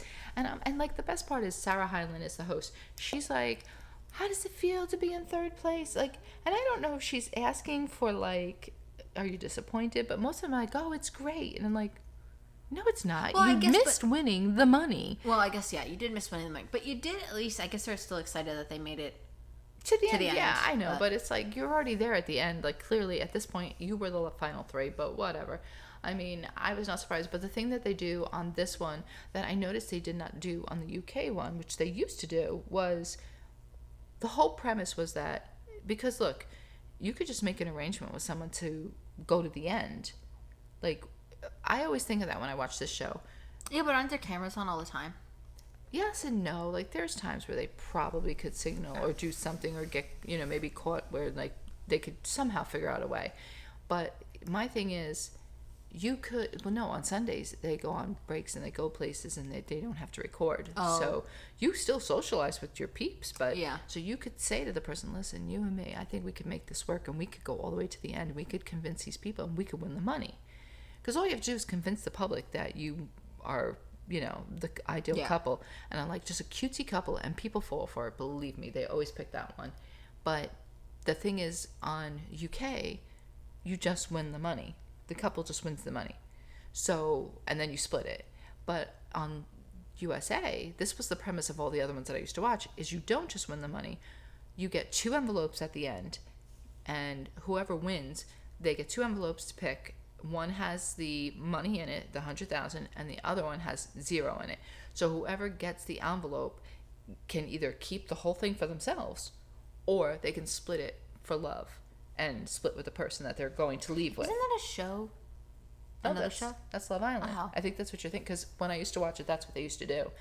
And UK didn't do that this year. They just, like, both of them got the money and split it. I don't remember if that's how they always did it, but I thought that's how they did it. I know USA did it, but of course Zeta got the money and she split it with Timmy, of course. Come on, sis. Come on, sis. But the reunion,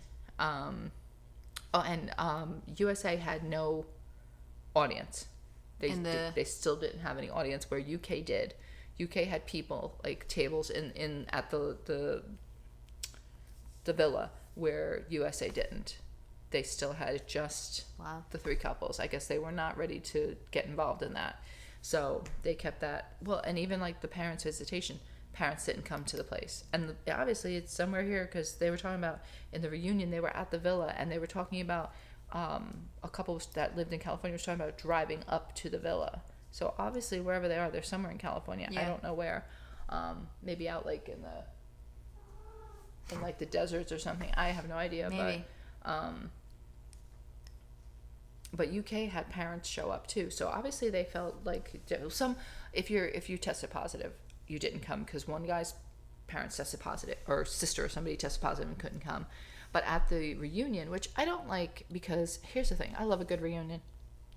But like we talked about last time, this one did the same thing. It was a week later, or like a couple of days later, where they kept the finalists by themselves. Like, they still didn't have their phones, they still weren't rejoined into the communities and whatever. They kept them segregated, and I don't think that's enough time. So it really wasn't any change. No, it's like not enough time to make the reunion interesting as far as them to see, like, oh, are they still together, or how did they make it out in the world? Like, it was just like, that's what I think is dull.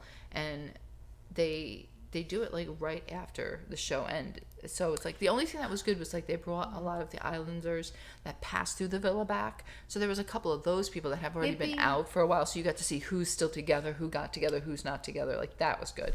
But as far as the contestants that won, like, you have no idea whether or not maybe they just felt like if you took too much time from it, that people, like fans, were not tuning back into the reunion because they had lost interest, or they had forgot that the reunion was airing. I think let them go home at least and try to figure out what they're doing. Well, I don't know. You know what they could do now? They could say we're doing a week check-in, and then we're going to check back in a month, like a bonus episode. They did that one year but instead what they did was they did a Christmas thing, and they got the people together for Christmas. It wasn't like there was no host, but that's neither here nor there. But binge all of the Love Islands. They are just the best to watch. They're just one of those things that's like, it's just a guilty pleasure. Southern Charm. I thought we were going back and forth. Oh, yeah, sorry. Go ahead, yes. Okay. High School Musical, the series, episode 6. So, Corbin Bleu came back to film. Did he do a dance routine with the braids girl? Come on, help me with the name. Gina, did he do it? Yeah. I saw the... Where'd you see it? What was I watching? Was it on Instagram? No, it wasn't on Instagram. It might have been on Instagram. We follow their account, so you might have seen it on their account. But I don't recall seeing it on a small screen. Okay, well... Oh, it was on the TV here. I don't know.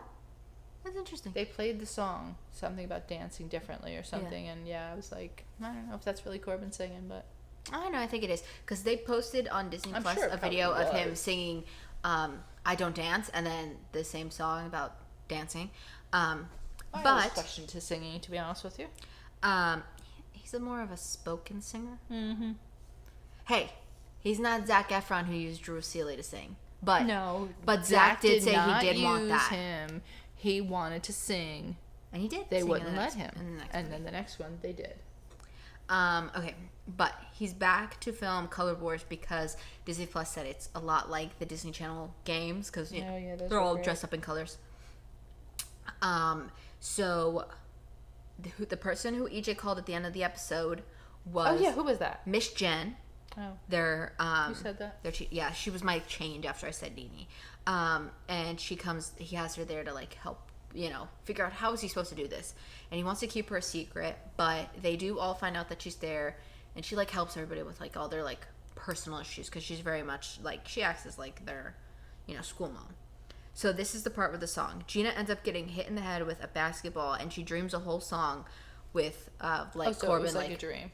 It looked like it was a dream. Which I do like that they're doing, like, music videos for all the songs that they've been doing this season. And I like that. Not only did he come back, but he did a song. Like, he didn't just show up. Like, Ryan, he came back, but he didn't do a song. Season 2. Aww. And I don't think he did a song.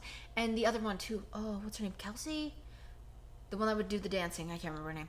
The dancing? She would dance. She was No, Martha. Martha. Kelsey's the actress's name, I believe. Martha. Kelsey was the one that there was a Kelsey. Kelsey She was the other- piano player, Yes. writer, songs. She came back too, and she doesn't like it. and she did like a little judging. I think that's what. Begrudgingly eating that food, Sky, aren't you? Huh? Are you hungry? No, go back to Seriously. sleep. Were you guys not happy with your dinner? Stop! Look, she's eating it. No, I think they weren't happy with their dinner. They left a lot behind. Were you not happy? What's wrong with your eye, honey? What the hell is going on here? I'm trying to tell my side of the story. I'm sorry, but we got people falling, breaking down. He's got a watery eye. I'm helping. Does he want a tissue? No. Tissue paw? I think I can't say that everybody's gonna be okay, but go ahead, try. Yeah. if you So, will. like I was saying, though, she came back. She kind of was like a judge. This was all season 1. But he did say, I found an Instagram thing where he announced he was coming back. He said he was only going to come back if all the boxes that he wanted checked. So maybe it was like singing and everything. The only person that I really want to come back.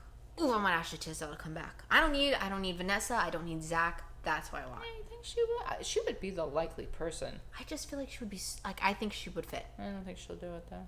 Why not? I don't know. She's got a lot going on. She has a kid now too, yeah. Oh, she's got that whole French line or whatever. Yeah. I don't know. Squeeze a little something. Like, she doesn't even have to do a song. Just pop in. So the game that they do, though, it ends up in a tie. So to divide the tie, they have them saying "It's On" from Camp Rock 2. Like, that's their battle song. It was fun. I like that. I like that they've branched out from, like, just being like High School Musical. That they're doing the other songs. Because, you know, people who watch High School Musical, we watch Camp Rock, we watch all those. They need Lemonade Mouth. That's what they need to do. So at the end of the episode, though, Ricky ends up helping Gina, though, set up a date for her and EJ to go on because they were going to try to make the whole day about Wasn't Ricky them. the one that Likes her. Yeah. Yeah, well, he was doing it to, like, be nice. And she does this so she can ask him out to the camp prom, but he denies because you're not supposed to take a date to the camp prom. And No, there was a camp prom. Not yet. That's next week. Then the big, like, last shocking reveal for the episode is Ashlyn finally realizes that the reason she's been being mean to Val is because she likes her. Which it feels so much like they're setting up. Sissy, what are you doing? I just feel like it's so weird that they're trying to force Ashlyn and Val together when I feel like Maddox and her have this weird thing. I'm trying to figure out who the hell they are again. The girl with the red hair, Yeah. and then the blonde girl who was talking to EJ. Oh, yes, okay. But- Val, the new camp counselor. Yeah, her. But I just, I'm like, I don't know. Plus, the best part is I'm waiting to see how they're going to figure that out. Because if they do get together, she has a boyfriend back home in Salt Lake City, Big Red. So, that took Cooper by storm. You were here when we watched the episode, Cooper. No, So, yeah.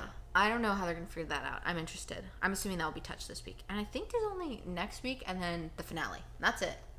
Which I feel like there's still, like, a lot more to do that they're going to wrap these up in 2 episodes. But, maybe. Uh-oh. I told you it wasn't going to end. It's like, All right, we're back. It's like rock, paper, scissors. All right, go ahead. Tell us about your show now. That's all I had to say about High School Musical. Oh, she's doing push. So, Southern Charm, episode 11. I don't know the episode's title. I'm very sorry. I don't take the titles down for these either. Okay, Sorry. I don't know, but I know they do have them, and usually they are very interesting. So I should have probably taken note. Yeah, Housewives, Bravo ones are always like an interesting. Yeah, they do some crazy stuff. Titles. I should have took note, but this one is, I guarantee it's probably something to do with like Friendsgiving, Thanksgiving, something like that, because that's what the episode is about. Yeah, they do. See, on the outside it just says, "Guess who's coming to Friendsgiving?" See, told you. Wow. So yeah, that was it. Very unique. Considering everybody came to Friendsgiving. So, in a nutshell, they have Friendsgiving at Austin's aunt's house, which is on the water. It's a very nice house. These houses in Charleston are really nice, I'm not going to lie. Some of them are, like, okay, but some of them are really just pretty cool. Everybody brings something. Craig was bringing the deep fried turkey. This is the thing that I like about the show more than the Housewives, is it is almost like a freaking comedy skit, because of course, if you know these characters, which I'm telling you, they're well worth investing in because they are so kooky. Craig is going to deep fry a turkey. And if you know Craig, granted he's the pillow king that I was telling you about, but you know this is not going to go smoothly. Deep frying a turkey, I don't think is easy. Like, you have to, like, that goes outside, right? And things you do it outside in the backyard. They were eating outside in the backyard because I guess it was still kind of nice. I think it's dangerous, is it not? It can be. They were saying that it can be dangerous, and they were like, why are they letting Craig do this? You do have to have gas. You have to have like a huge amount of oil. And they said if you put the turkey in there cold, it can explode. It can shoot up. Yeah, that's what I was thinking about. And well, yeah, it's like when you put ice and oil in the oil. Yeah, so he said you have to make sure all that. He had to like brine it, which was like let it sit in this stuff and all. It's a big to do. But like that's what I love about them. It's like it's a comedy skit. Like they go to play football and they like break the ant's fence like within 5 seconds of the first throw. Like it's just a crazy situation. But the one thing I love about them is sometimes the housewives, if they have problems, somebody will not show up, or like somebody will like be uninvited or what have you, like where this stuff, they all show up no matter who's fighting.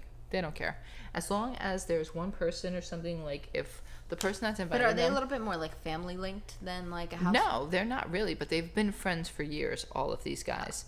And I don't think any, but there's a few. Well, like Shep has his sister now on the show. I thought they were more of like the Shaws of Sunset, where they're like families. No, they're not really. They've just been friends for years. So a lot of them are just so intertwined. Apparently, the little skinny down in Charleston is that like your friend and you probably dated the same person because it's such a small town or something they're saying, or small like dating scene that like chances are everybody's dated everybody almost. It's like one of those weird ones, but I don't know. I just think they're crazy, and it was really just all about everybody like making their stuff for the Friendsgiving and coming together and then like sitting down and eating. And oddly enough, nobody really fought at the table, which was rare for them. So that was a big one. But that's really all I have on that. You have to really just go and watch them. It really was all just about them getting together for this Friendsgiving. Yeah, it was just really all about them getting together. Episode. Kind of, yeah.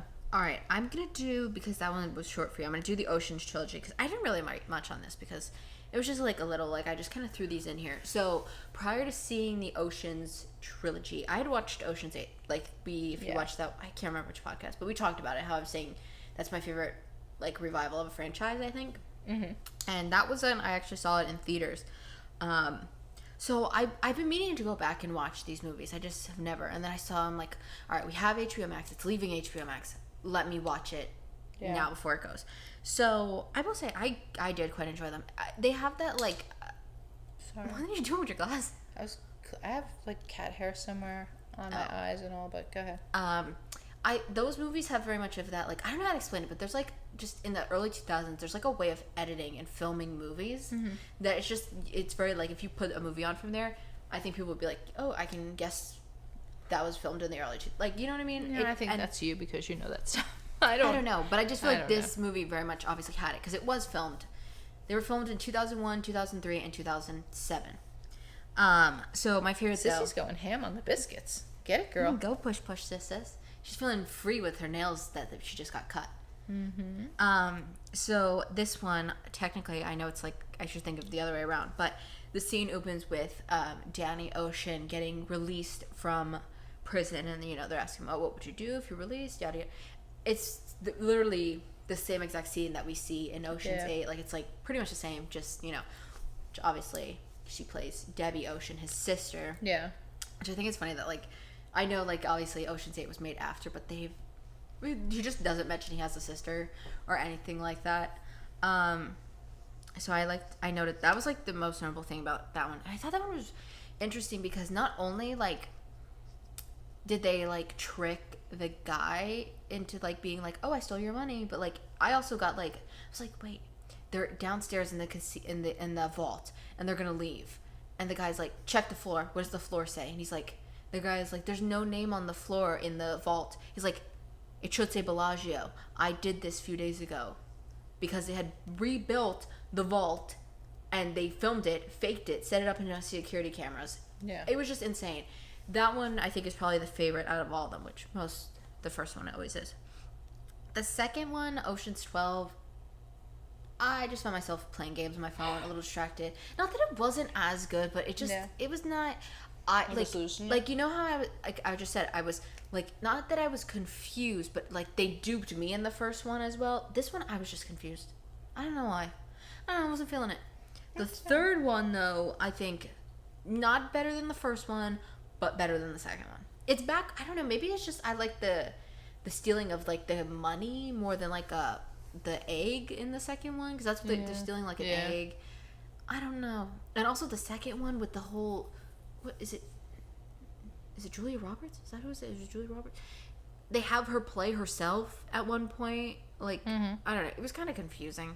I was just like, that's weird. But yeah, if I could rate them, I'd go Oceans 11, 13, and then 12. But I'd still put 8 at the top because it was more fun for me, I think, in my opinion. Yeah. But if you I don't know if they're going on to some other streaming service or where they are, but I'd watch them if you guys have availability to watch them, I would say. Oh my god. There's a boom outside. All right, what do you have next? How many more do you have? I only have Oh, you two? three more. But I mean, I did watch actually Mediterranean, Below Deck Mediterranean, but that's not something. I mean, just go watch it. I'm not going to cover that. It's a good show. It's just interesting, like I say all the time, to watch how it is. And they're nominated for an Emmy, so go watch them. I got to watch Dollface finally. Yeah. I do like it. I don't know if you'd like it, but it is a kooky show that's something like I would Yeah, watch. I really only have it on my list because Brenda the people that are Song, on Kat it. Yeah. Dennings. They're actually really good in it, though. I watched episode 1, 2, and 3. So the show is about this girl, Jules, and she gets dumped after being with her boyfriend for 5 years. They live together. They have a dog, a cat together, the whole bit. And because she's been with him for 5 years, she's lost her female friend group. And it's like a fourth waller kind of in a way, which, you know, I love that. Her whole premise, like right into the beginning of it, I'm not gonna like say all the particulars, but right in the very beginning, you see her like he breaks up with her while they're driving or something, and then like she gets out of a car, and like then she's like in this weird like road where there's like a bus, and she's got a ticket, and the ticket has a weird design. I think it has a cat on it or something like that. And then she goes to get on the bus, which she had no intention of doing, and the lady that's the bus driver has a cat head, and she's like, come on honey, get on there, we're waiting for you. Like, so the premise of it is that like she's dealing with this breakup in real life and also like in her imagination, and we get to see what's going on in her imagination, and it's the kookiest stuff. So like she gets on this bus, and she's driving on this bus with all these other girls that have just been dumped or broke up with their boyfriend and have lost their friend group, and they're taking her to the bus station where you'll unload yourself and you'll meet up with your female friend group to recover from this breakup. Of course, she has nobody there. Yeah. So he's like, I don't understand why your friends are being withheld. You might want to figure it out. So then she starts naming Brenda Song's character, which I forget the name of her name, but she ends up naming her and another girl, and she's like, do you know where they are? And so she goes and tries to find her friend, and as soon as she opens the door, she's like, what are you doing here? You know, because now she realizes like they were friends in college, very good friends, her and Shay Mitchell and Brenda Song and Kat Dennings. So they were all very good friends, and when she got with the boyfriend, she just dropped everybody and stayed with him for 5 years, and she realized she did lose everything. She doesn't know how to be friends with girls now. Like, she really doesn't know how to do it. It's like, that's the whole premise, is like, aside from her dealing with her breakup, she's dealing with her own like these crazy imagination things that are happening at the same time, because like Brenda Song and Shay Mitchell are like fighting over advice to give her, and like you see like the table is like splitting and there's like lava in the middle. It's like crazy. Like, it's almost like Hillary Duff, like when the character would come on, but it's real, like it's like actually happening, and she's like trying to hold the table together because she doesn't want them two to fight, and they like are oblivious to this other thing that's going on in the middle. Like, so it's kind of cool in a way, because it's like you see that part sounds interesting. You see what like is going on in her imagination, and like you see her trying to get like back into the friend group, trying to be like, you know, like reestablish herself as like independent and all like that, and like from her ex and build her friendships back up with these two characters, and like they're slowly letting her in, and like at the end of the last episode that I saw, like she gets her own apartment, like, well, not her own apartment, but it's like a guest house, and like she finally gets to leave his house and all. It's interesting, like, where I don't know if you dig it, but I mean, it's definitely up it's my not alley. like high up on my watch list. Yeah. Like, it's definitely closer to the bottom half of it. But Yeah, it's interesting though. I liked it, and I think they all play their characters really well too. Like, they're all like really good at like the characters, because she's like very conservative, and like she almost like just doesn't get like why, like Brenda Song tells her like Shay Mitchell's going to the bathroom, and Brenda Song's like, okay, come on, let's go, Jules, and she's like, why? I don't have to go to the bathroom. And she's like, this is what girls do. We go to the bathroom together. And she's like, why do we have to go to the bathroom? And before you know it, like, Brenda Song like leaves with somebody in a white van and ends up at some restaurant, and they figure out where she is and all like that. But it's like she doesn't get like the typical social cues that like women do together. Yeah. And she's got to like relearn all this and stuff. So it was interesting. I liked it. I'll continue to watch it for sure. All right, so I'm gonna save my last two are Hacks and Dead to Me, but I'm gonna go Hacks first, because that's just, I only watched the first 4 episodes of that, and I watched the whole 2 seasons of Dead to Me. Okay. So Hacks, though, if you don't know, it's about a Las Vegas comedian, Deborah Vance, and she's losing her shows so that the casino can bring in like newer, fresh people. I literally think it's the Pentatonics. That's who they were gonna replace her with. Oh my because God, they that's said like that, a singing group, ain't it? Well, yeah, they were trying to get a younger audience in. So, and Pentatonics is going to bring them in. I don't know. But sometimes these shows, I'm just like, what? But I don't know who Googled and said the Pentatonics. But she apparently does like over 100 shows in like a year, I guess. Like, that's how big she is. And he tells her that she's losing her prime slots, like Friday, Saturday, and Sunday. So she'd be like, you know, the ones that nobody's really probably gonna go and see. And then there is Ava, who is a young writer who's looking to get a job because nobody wants to pick her up anymore because she had like a problematic tweet. So like, you know, she lost her current job and nobody's hiring her. So her manager is trying to like figure out where he can put her. You know, otherwise he's gonna have to fire her from their company. So while he's there with her, Deborah calls him, because that's also her manager, saying, he can't just remove me from these shows, figure this out. So he ends up sending Ava out to Las Vegas from LA to meet with Deborah. And when they meet up, they had no clue that they both didn't know that they were like meeting up with each other. Well, Ava knew, but Deborah didn't know that Ava was coming, and Ava didn't know that Deborah didn't know that she was coming. So they basically fight though, and they Deborah does end up being like, she chases her down her long entrance to her house at the end of the gate, and she like cuts her off in her Rolls Royce and gets on it, and they like bicker, and then she's like, you're hired, come show up tomorrow with, I don't know, a certain amount of jokes. And for right now, as far as episode 4, it's like they kind of, it's like weird because you'll see them fight, and then you'll see them have these moments where you're like, oh, I think it's really going to turn out well, and then it's like, no, they're fighting again. Like, cause that's probably going to be their dynamic, is that they like a bickering, kind of like a love-hate relationship, which I'm interested to see how long they're going to do that for before I feel like it could get like a little much boring. Like, it's like, this is the same thing. I mean, they have 2 seasons and they're getting a third. They're only half hour. I'm going to finish out the first season, because when I was looking at like reviews, all the reviews showed like episode 1 was the lowest and then it goes higher. So I feel like it's clearly building up to something. Yeah. So I think if it's not any better by the end of season 1, then maybe I won't. But it is an Emmy Award winner, so it has to be. Yeah. She won an Emmy, so I mean, has to be pretty good. But I don't, as far as now though, if somebody was like, HBO Max ended, would you keep it to continue watching this one? As of now, no, I don't think so.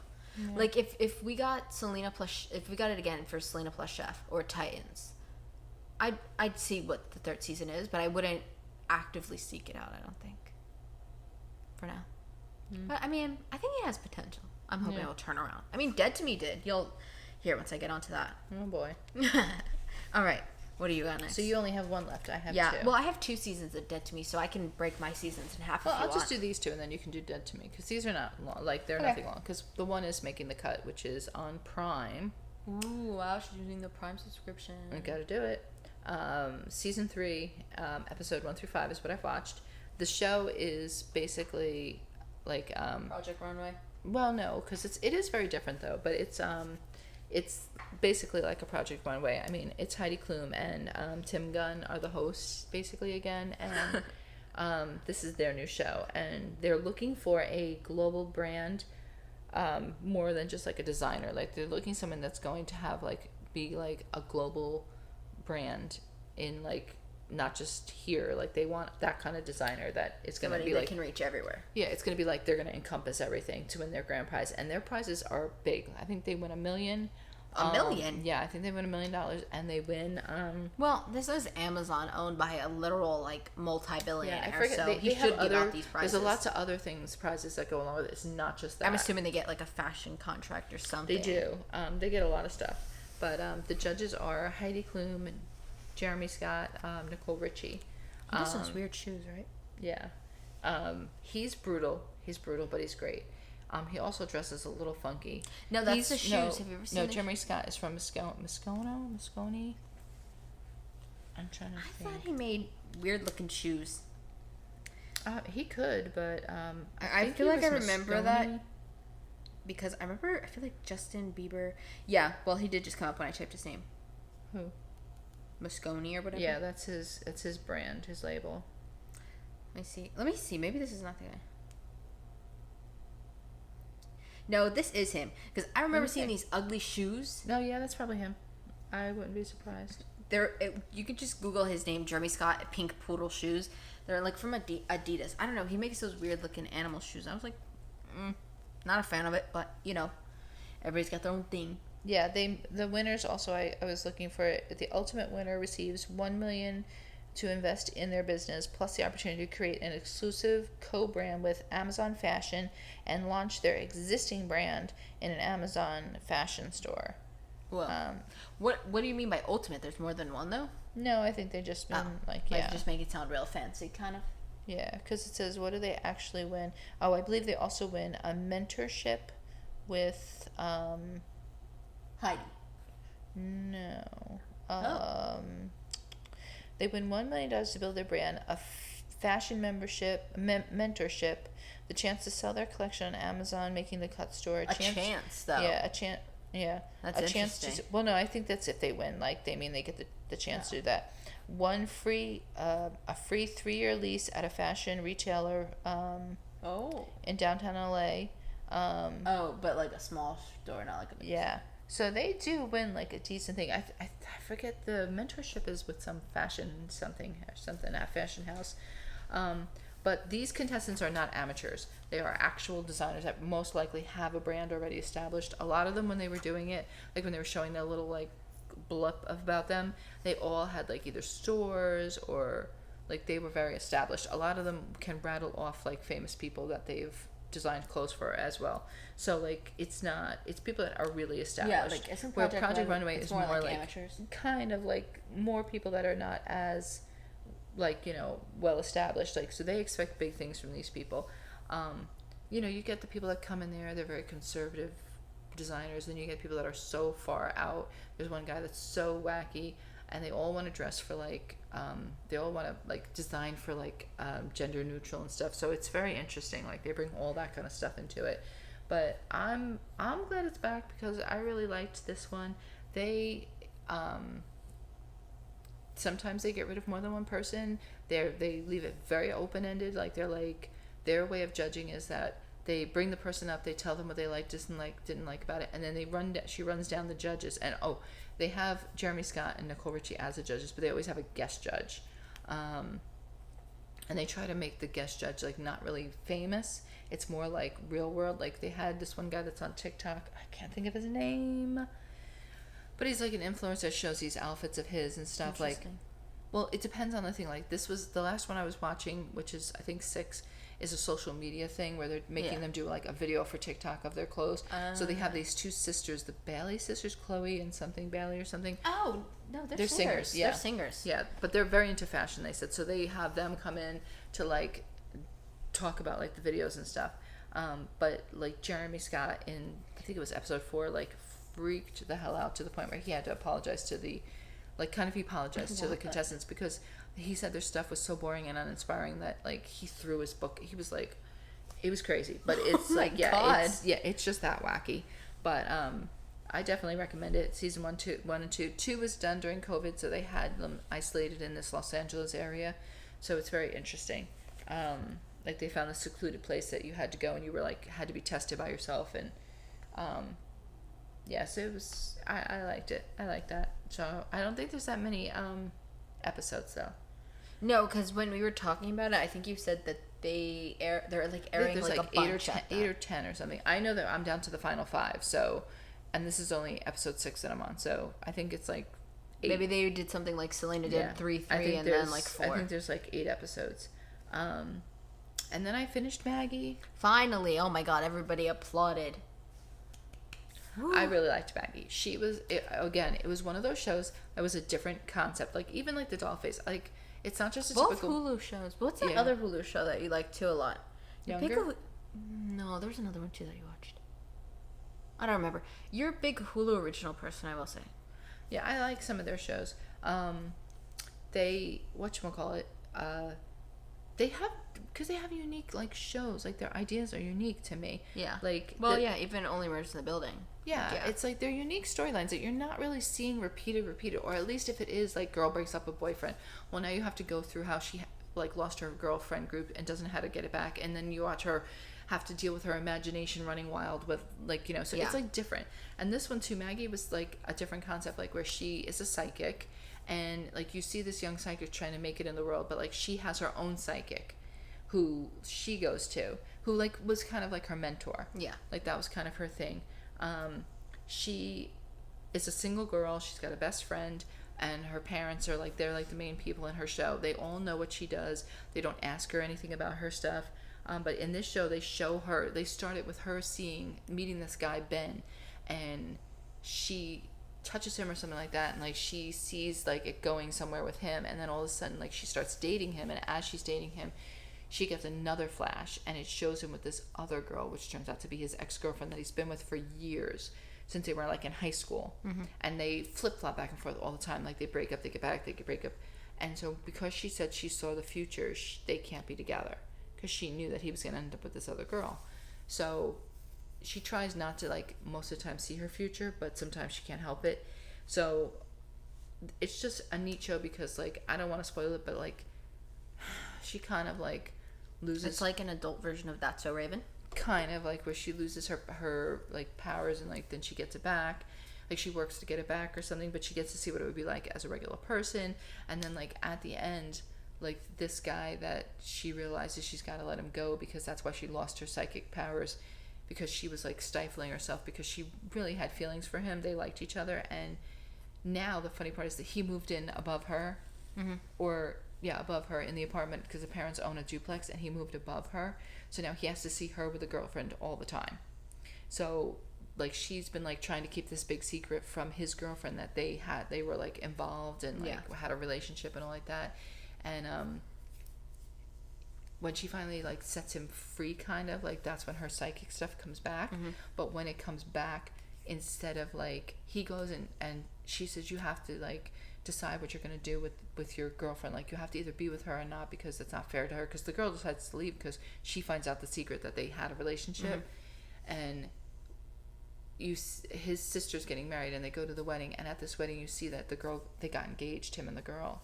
And when she goes to like congratulate him or something, she touches him and her psychic stuff comes back, and it all kind of starts flooding back. But you like see at the end that what she saw initially was not right, and now she let him go, and he's gonna get married to the other girl, and it's not accurate. Like she is the one he was, because she initially saw herself marrying him in her visions. So it was just like neat. So more like she probably saw the past. Well, no, she saw something with the other girl, but just because you see somebody in a wedding gown with them doesn't mean they went through with it. Yeah. Like, but she saw the whole thing of, initially she saw her holding a baby and him and then this and that, and then so like she assumed it was going to be them, and then she started seeing this girl in a wedding dress and him in a tux, but that doesn't mean it was their wedding. Like she doesn't trust her videos. Like, she just takes pieces of it instead of examining it. But it was just neat the way the whole thing, like, because each week they like touched on, like, they dove into her past of like how she became psychic, how the guy that's her psychic helped her, and like different things, and like the friend goes back to high school, is from high school with her too, so it's like, it's neat. But yeah, I liked it. I hope it comes back next season. You are a big original watcher though, on all on like all platforms. I think of what the show is that you're referring to that I watched on. If I saw it, I would remember. How long? Maybe I'm thinking of like, but you watch a lot of shows on Hulu. Maybe I'm thinking of like it could be any show from another network that you've just watched on Hulu. I don't know. Okay, well, you look at that. I'm trying to think of what show I could have watched. I don't know. Probably My Stuff would be the best place to go. Probably. So, Dead to Me, I said last week, I think all I mentioned was that it, that they left and you know that the husbands died. What? No, I'm just looking at something good. Oh, that each of them had a dead husband, but Judy's husband, Steve, wasn't really dead. He just broke up with her because she kept having miscarriages. But Jen's husband was truly dead, and we see in a storage unit that Judy has a car with a person-sized dent in it. So I didn't go into detail because, like I said, I watched the whole 2 seasons, so I just kind of gave you like a little bit here and there. But I think for me though, out of everything in the show, the most interesting part is that they make you feel bad for Judy, even though she hit the girl's husband. Like, you do feel bad for her because there are parts where they're like, you see that her fiance Steve was in the car with her, and she was like, no, let's stop and go back for him. But Steve's like, no, drive, we cannot get out right now, Judy. So like, truthfully, she didn't want to do that to him. Like, so you see her, like, she's not bad, like, she didn't want to do that, but then you're like, well, she's kind of crazy because she's trying to like pivoting. No, I didn't even know you watched that show. Yeah, that was good. No, because like you see her, like, it's like, okay, why is she trying to become close friends with Jen, things like that. But as the season goes on, you see she has like her own kind of like issues that make her behave the way she does.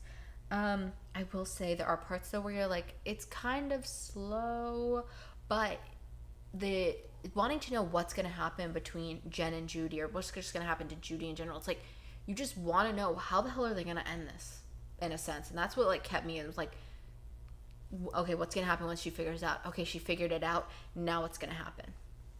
And that is kind of literally what happens. So I think it's in the 9th episode, right before the finale of season 1, and Judy can't take it anymore because Jen's starting to feel very guilty that she killed her husband, because you find out that her and the husband didn't have a good relationship. The husband was cheating on her and everything, so she just doesn't feel well about the husband anymore.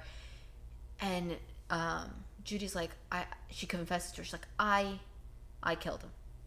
I killed him. She did tell her? Yeah. And I think Jen goes to the police to confess about saying, she killed my husband. While doing all this, Judy takes all the money out of her husband's bank, because the husband's also, her husband's also working with the Greek mafia doing money laundering.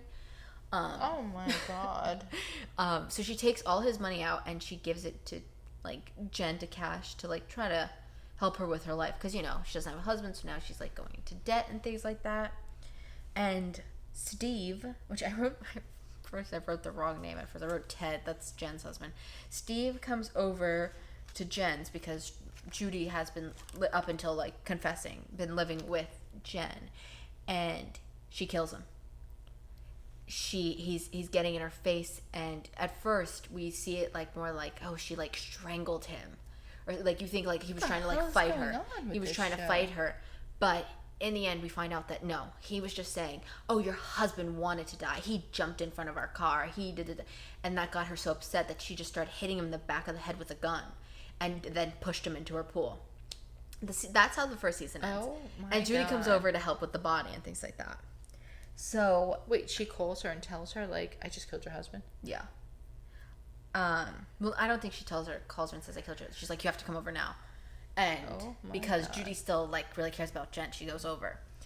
Season 2, the biggest reveal is that Ted had Ted. I wrote Ted. I meant Steve. Oh my god. Steve has a twin brother named Ben. They are identical, literally the same exact actor. Because I was wondering how they were So gonna. what are the chances? Obviously. Oh my God. And in my opinion, I think, listen, Linda Cardellini was really acting her butt off in season 1. She was really good. But season 2, I think she even went more full throttle. And as only knowing her as Velma, you know, I'd say she really killed in the acting department. Did she really? She 'Cause did I was really good. wondering how she would be. There's a scene specifically in season 2, episode 5. There's a scene where she's talking to herself in the mirror. Oh my god, it's just like she just really like was putting her all into it. In that scene though, a girl, Michelle, walks in and Judy ends up dating Michelle, and she goes to sleep over at her place, and she finds out that Michelle's ex, who lives with her still because like codependency issues, is Perez, the lead detective on the case for Judy killing Jen's husband. Oh so my God. the like of course the lead detective in their life is her ex. These are just the big parts I'm going over here, folks. Jen's son ends up finding Steve's car because she put Steve's car like in hiding because you know he's dead. Everybody thinks he's missing though. She takes his car, puts it in hiding, and the son ends up finding it, thinking, "Oh, this is a gift for me." Like, Oh, my mom got a gift. So he drives the car around with this girl in it. They take pictures in it, and Jen ends up burning the car because the kid calls her. It's like, "Oh, ran out of gas. I'm stuck." And he's like, "Why?" She's like, "Why would you do this?" And he does end up finding out that this car belonged to Steve, and the girl that was in the car with him turns in pictures of them to the police, of them in this car. And like now that they are going to try to blame the son for the death of Steve, they start freaking out, Jen and Judy. So Judy's like, "Listen, I'm going to turn myself in because all of this is truly my fault. If I didn't kill your husband that one day, I would have never joined your life. He would have never joined your life and done all this." And she says, "I also owe you because the night that you killed Steve, I was at where like you know when they do the on-site memorials, like for people where she had killed her husband, she was there and she walked in the road and tried to get hit by a car, and she's like, but you calling me, you saved my life. I didn't go through with it." Instead she came and found her fiance dead. But so she's like, I'll confess to everything. And she ends up Drop that behind there. I won't drop my pen behind out. So Jen ends up like coercing her to like go to sleep, and you see Jen write these letters, and Jen goes to the police station and confesses that she killed Steve.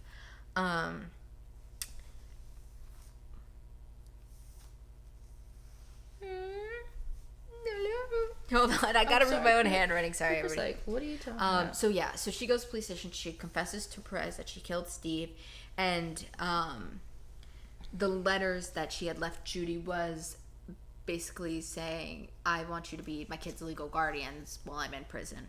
Oh boy. So her and Perez go out looking for Steve's body, and while they're doing this, Judy is given a bag from her Jen's son that has all these like it's like a burner phone, it's a USB with all the proof that he was part of this like money laundering scheme.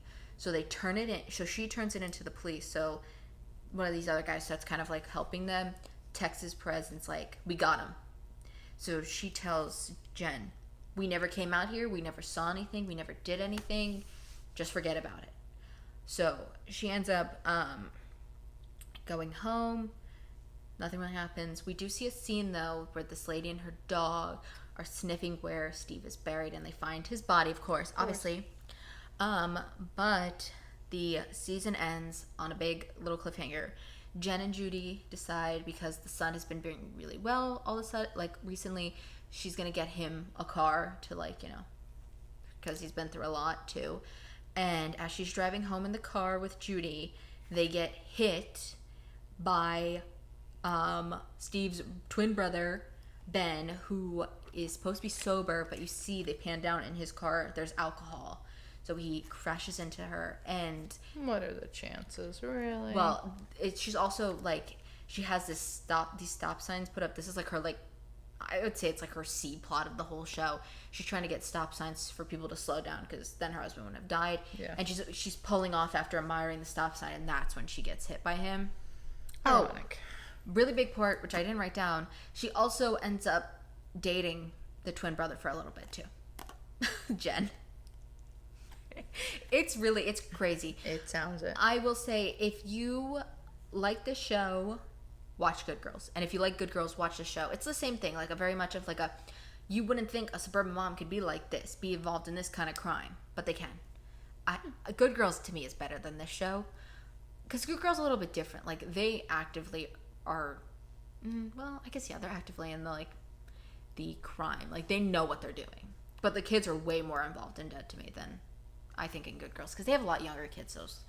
But yeah, that's all I've watched this week. That's plenty. Well, yeah, it is. When you think about it, I watched 20 episodes of Dead to Me. Yeah. 4 of Hacks. I watched 3 movies. I wonder if I'll beat you. You'll still beat me. The Dead to Me episodes are only a half hour. Hacks is a half hour. Oh. So, you know, it's only like not that much time. You're still going to beat me on the graph. Which one? Oh. She's trying to send me things. She's trying to share the Google documents. So what are we going to be watching next week? Obviously, Housewives. Yes. She-Hulk. Yes. I don't think any new shows are starting up that we need to be adding. To your calendar. I am referring to my calendar. No, there's no other shows coming out. But like we said, important. We're doing the solo watching, so She-Hulk will be on Friday. Beverly Hills on Saturday. And then Cobra Kai also comes out next Friday. So that's going to be up on that Sunday of the 11th. So that's what's coming up for this week. So everything's like a solo watch.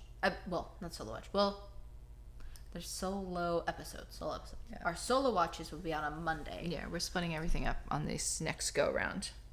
What do you plan on watching for your solo watches? That's a very good question. I am gonna finish Hacks. Oh yeah, I didn't mention too my soap opera. Always. I mean, I'm obviously gonna finish. I watch that all the time. I don't have any more Love Island.